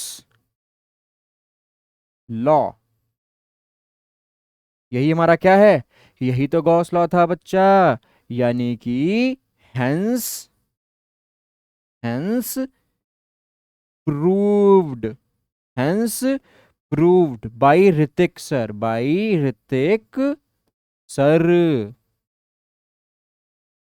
हम प्रूफ कर दिए। समझ में आ गया, क्लियर हो गया कि नहीं, देख लो एक बार इस चीज, इस स्लाइड को ध्यान से देख लो बच्चा, इस स्लाइड को ध्यान से देख लो, कहाँ से क्या चीजें बनी हैं, छोटा छोटा कर दूं तब समझ जाओगे क्या, एक ही फिगर में आ जाएगा। ये देखो, थोड़ा और छोटा, थोड़ा सा थोड़ा थोड़ा थोड़ा, ये लो भाई, ठीक है, इसको थोड़ा जूम कर लेना, जूम करके देख लेना, क्या करके देख लेना, जूम करके देख लेना। ठीक है, यहां से हम थोड़ा, यहां से सीधे यहाँ भागे, यहाँ से, यहाँ से याद रख लेना, यहाँ से जो हुआ है डेरिवेशन इसके आगे का, वो यहाँ से ऐसे चला है, इस तरीके से यहाँ से ऐसे गया है, इसके बाद से डेरिवेशन यहाँ ऐसे चला है। समझ में आ रहा है, क्लियर है, तो ये चीज हमने क्या कर दी, प्रूफ कर दी। अच्छा एक चीज ध्यान रख लो, यहां पर तो अभी एक चार्ज रखा हुआ है, क्या है, एक चार्ज रखा गया है, ठीक है, एक चार्ज रखा गया है, लेकिन अगर सपोज करो, सपोज करो कि ये आपके पास वही सरफेस, गॉसियन सरफेस आ गया, और इसके अंदर आपके 3 4 चार्ज रखे, मान लो एक Q1 रखा है, ये यहाँ पर मान लो प्लस का Q2 रखा है, ये प्लस का मान लो Q1 रखा है इस पॉइंट पे, इस पॉइंट पर Q2 है, मान लो यहाँ पर आपका माइनस का Q3 रखा है। ऐसे करते करते आपके पास n चार्जर रखे हैं, आपने हर जगह यहाँ पर सरफेस काट रखे हैं इस तरीके से। सब चार्जेस की वजह से भाई एरिया, भाई वही काम, एरिया वेक्टर हमारा इधर होगा और इलेक्ट्रिक फील्ड हमारी इधर होगी। ठीक है, तो फॉर सिस्टम ऑफ चार्ज क्या फॉर्मूला रहेगा? तो for system of charge, for system of charge, for system of charge, तो कुछ नहीं करना है बेटा, कुछ नहीं करना है, वही फॉर्मूला हमको लगा देना है, phi E is equals to Q inside, total इसके अंदर कितना चार्जेस हो जाएगा देखो ध्यान से, भाई Q1 plus Q2 minus Q3, मतलब ऐसे समझो, माइनस Q3 ना करो, सबको विद साइन, आपको जितना इसके अंदर है उसको सबको जोड़ दो, प्लस Q1, क्या करना है, सबको विद साइन जोड़ देना है, प्लस का Q1 प्लस इसमें आप दूसरा जोड़ दो प्लस का Q2 प्लस इसमें आप माइनस का Q3 जोड़ दो। ऐसे जितने भी आपके चार्ज चलते चले जाए उनको सबको क्या कर देना, जोड़ देना, Q1 आपका जैसा भी हो, प्लस माइनस जो भी हो, फिर क्या कर देना है, फिर इन सबको कर देना है आपस में, इनको सॉरी आपस में नहीं, फिर इन सबको कर देना है तुमको डिवाइड, किससे डिवाइड कर देना है, इसको डिवाइड कर देना है तुमको, किससे, अपने दोस्त पुराने वाले से, किससे, एप्सिलॉन नॉट से कर दो, आ जाएगा। कहने का मतलब है कि phi E is equals to summation of q, क्या, phi is equals to summation of Q I from I is equals to 1 to n with sign, with sign divided by epsilon nought. आप इतना काम कर दीजिए, आपका मामला सही चलने लगेगा। ठीक है, समझ में आ गया कि नहीं आ गया, समझ में आ गया कि नहीं आ गया, ये आ गया समझ में आपको। ये फॉर सिस्टम ऑफ चार्ज है कि अगर बहुत सारे आपके पास चार्जेस रखे हैं, ठीक है, बहुत सारे अगर आपके पास चार्जेस रखे हैं तो, ठीक है, समझ में आ गया। तो क्या कर दो, अगर सिस्टम ऑफ चार्जेस है तो क्या कर दो, क्या कर दो भाई साहब, क्या कर दो, सारे चार्जेस को, क्या कर दो, सारे चार्जेस को, सारे चार्जेस को with sign, with sign add कर दो, ऐड कर दो, मतलब दैट इज क्यू टोटल निकाल लो, क्यू टोटल निकाल लो, क्यू टोटल निकाल लो, और क्यू टोटल निकाल के यहां पर उठा के रख दो, डिवाइड बाई एप्सिलॉन नॉट, इतना ही हमारा क्या हो जाएगा, इतना ही हमारा टोटल इलेक्ट्रिक फ्लक्स निकलेगा for the system of charge. अच्छा, अगर ये मान लो यहाँ पर कोई बाहर तीन चार्ज रखे होते, प्लस का Q1 प्लस का Q2 यहाँ पे और प्लस का Q3 यहाँ पे, तो ये सरफेस निकलते क्या, यहाँ से भी निकलता नहीं। ठीक है, इनकी वजह से ये जो यहाँ पर आपको दिख रहे हैं, इनकी वजह से, इनकी वजह से, यानी कि जो इनकी वजह से फाई ई हमारा बनेगा, phi E is equals to summation of Q I from I is equals to 1 to i is equals to n divide by epsilon naught. ये कुछ नहीं होगा, ये बस लिखने का तरीका, ये भैया फटाफट जीरो हो जाएगा, इससे हमको कोई मतलब ही नहीं है, क्योंकि गॉस लॉ ने हमको साफ साफ हिदायत दी है कि अगर चार्ज को अंदर नहीं रखा, ठीक है, नहीं रखा, तो हम तुम्हारे आके कंटाप मारेंगे, समझे। तो क्यू इनसाइड होना चाहिए, क्यू बाहर नहीं होना चाहिए। अगर बाहर कोई भी चार्जर आपसे पूछ रहा है तो समझो आपको पागल बना रहा है, क्योंकि क्यू इनसाइड ही होगा तभी इलेक्ट्रिक फ्लक्स निकलेगा। तो यहाँ जितने भी इनसाइड चार्ज थे सबको हमने जोड़ दिया, डिवाइड बाई एप्सिलॉन नॉट, इनको हमने नहीं लिया, क्यों, क्योंकि इनका कोई काम ही नहीं है, गॉसियन सरफेस तो अंदर है भाई, चार्ज को इनक्लोज करो। अगर मान लो इनके लिए भी मैं अलग से कैसा गॉसियन सरफेस बना देता, अगर इनको सबको बंद कर देता, तब इनकी वजह से भी होता। लेकिन अभी ये क्या है, अभी ये खुले में हैं, ये खुले में बैठे हैं भैया, ये खुले में बैठे हुए हैं, इनका कोई मतलब नहीं है, इनका कोई भी, इनकी वजह से जो भी आएगा वो जीरो आएगा। क्या कहते हो, जीरो आएगा। तो समझ में आ गया, ये रिमेंबरिंग पॉइंट है, इसको हैश टैग कर लो, याद रखो, यानी कि क्या लिख लो यहाँ पर, गॉसियन सरफेस, गॉसियन सरफेस के बाहर रखे चार्जेस, कुछ हिंदी में भी लिख लो यार, रखे चार्जेस की वजह से, की वजह से, की वजह से phi E is equals to 0 होगा। फाई ई क्या होगा? 0 होगा। यानी कि when the charges are placed outside from the Gaussian surface, then the total electric flux by these charges will be 0। ऐसा नहीं कि हमको हिंदी आती, इंग्लिश नहीं आती, हमको दोनों लैंग्वेजेस आती। समझ में आ गया? समझ में आ गया? समझ में आ गया? Okay okay. क्योंकि क्या होता था, जो हम फाई ई लेते थे वहां पर फॉर्मूले में बढ़ा लेना चीज क्यू, ऐसे इन लिखते थे, इनका मतलब इनसाइड। तो इनसाइड जो भी चार्ज होगा भैया वो हमको उठा के रखना है। क्लियर इतनी चीज? समझ में आ गया?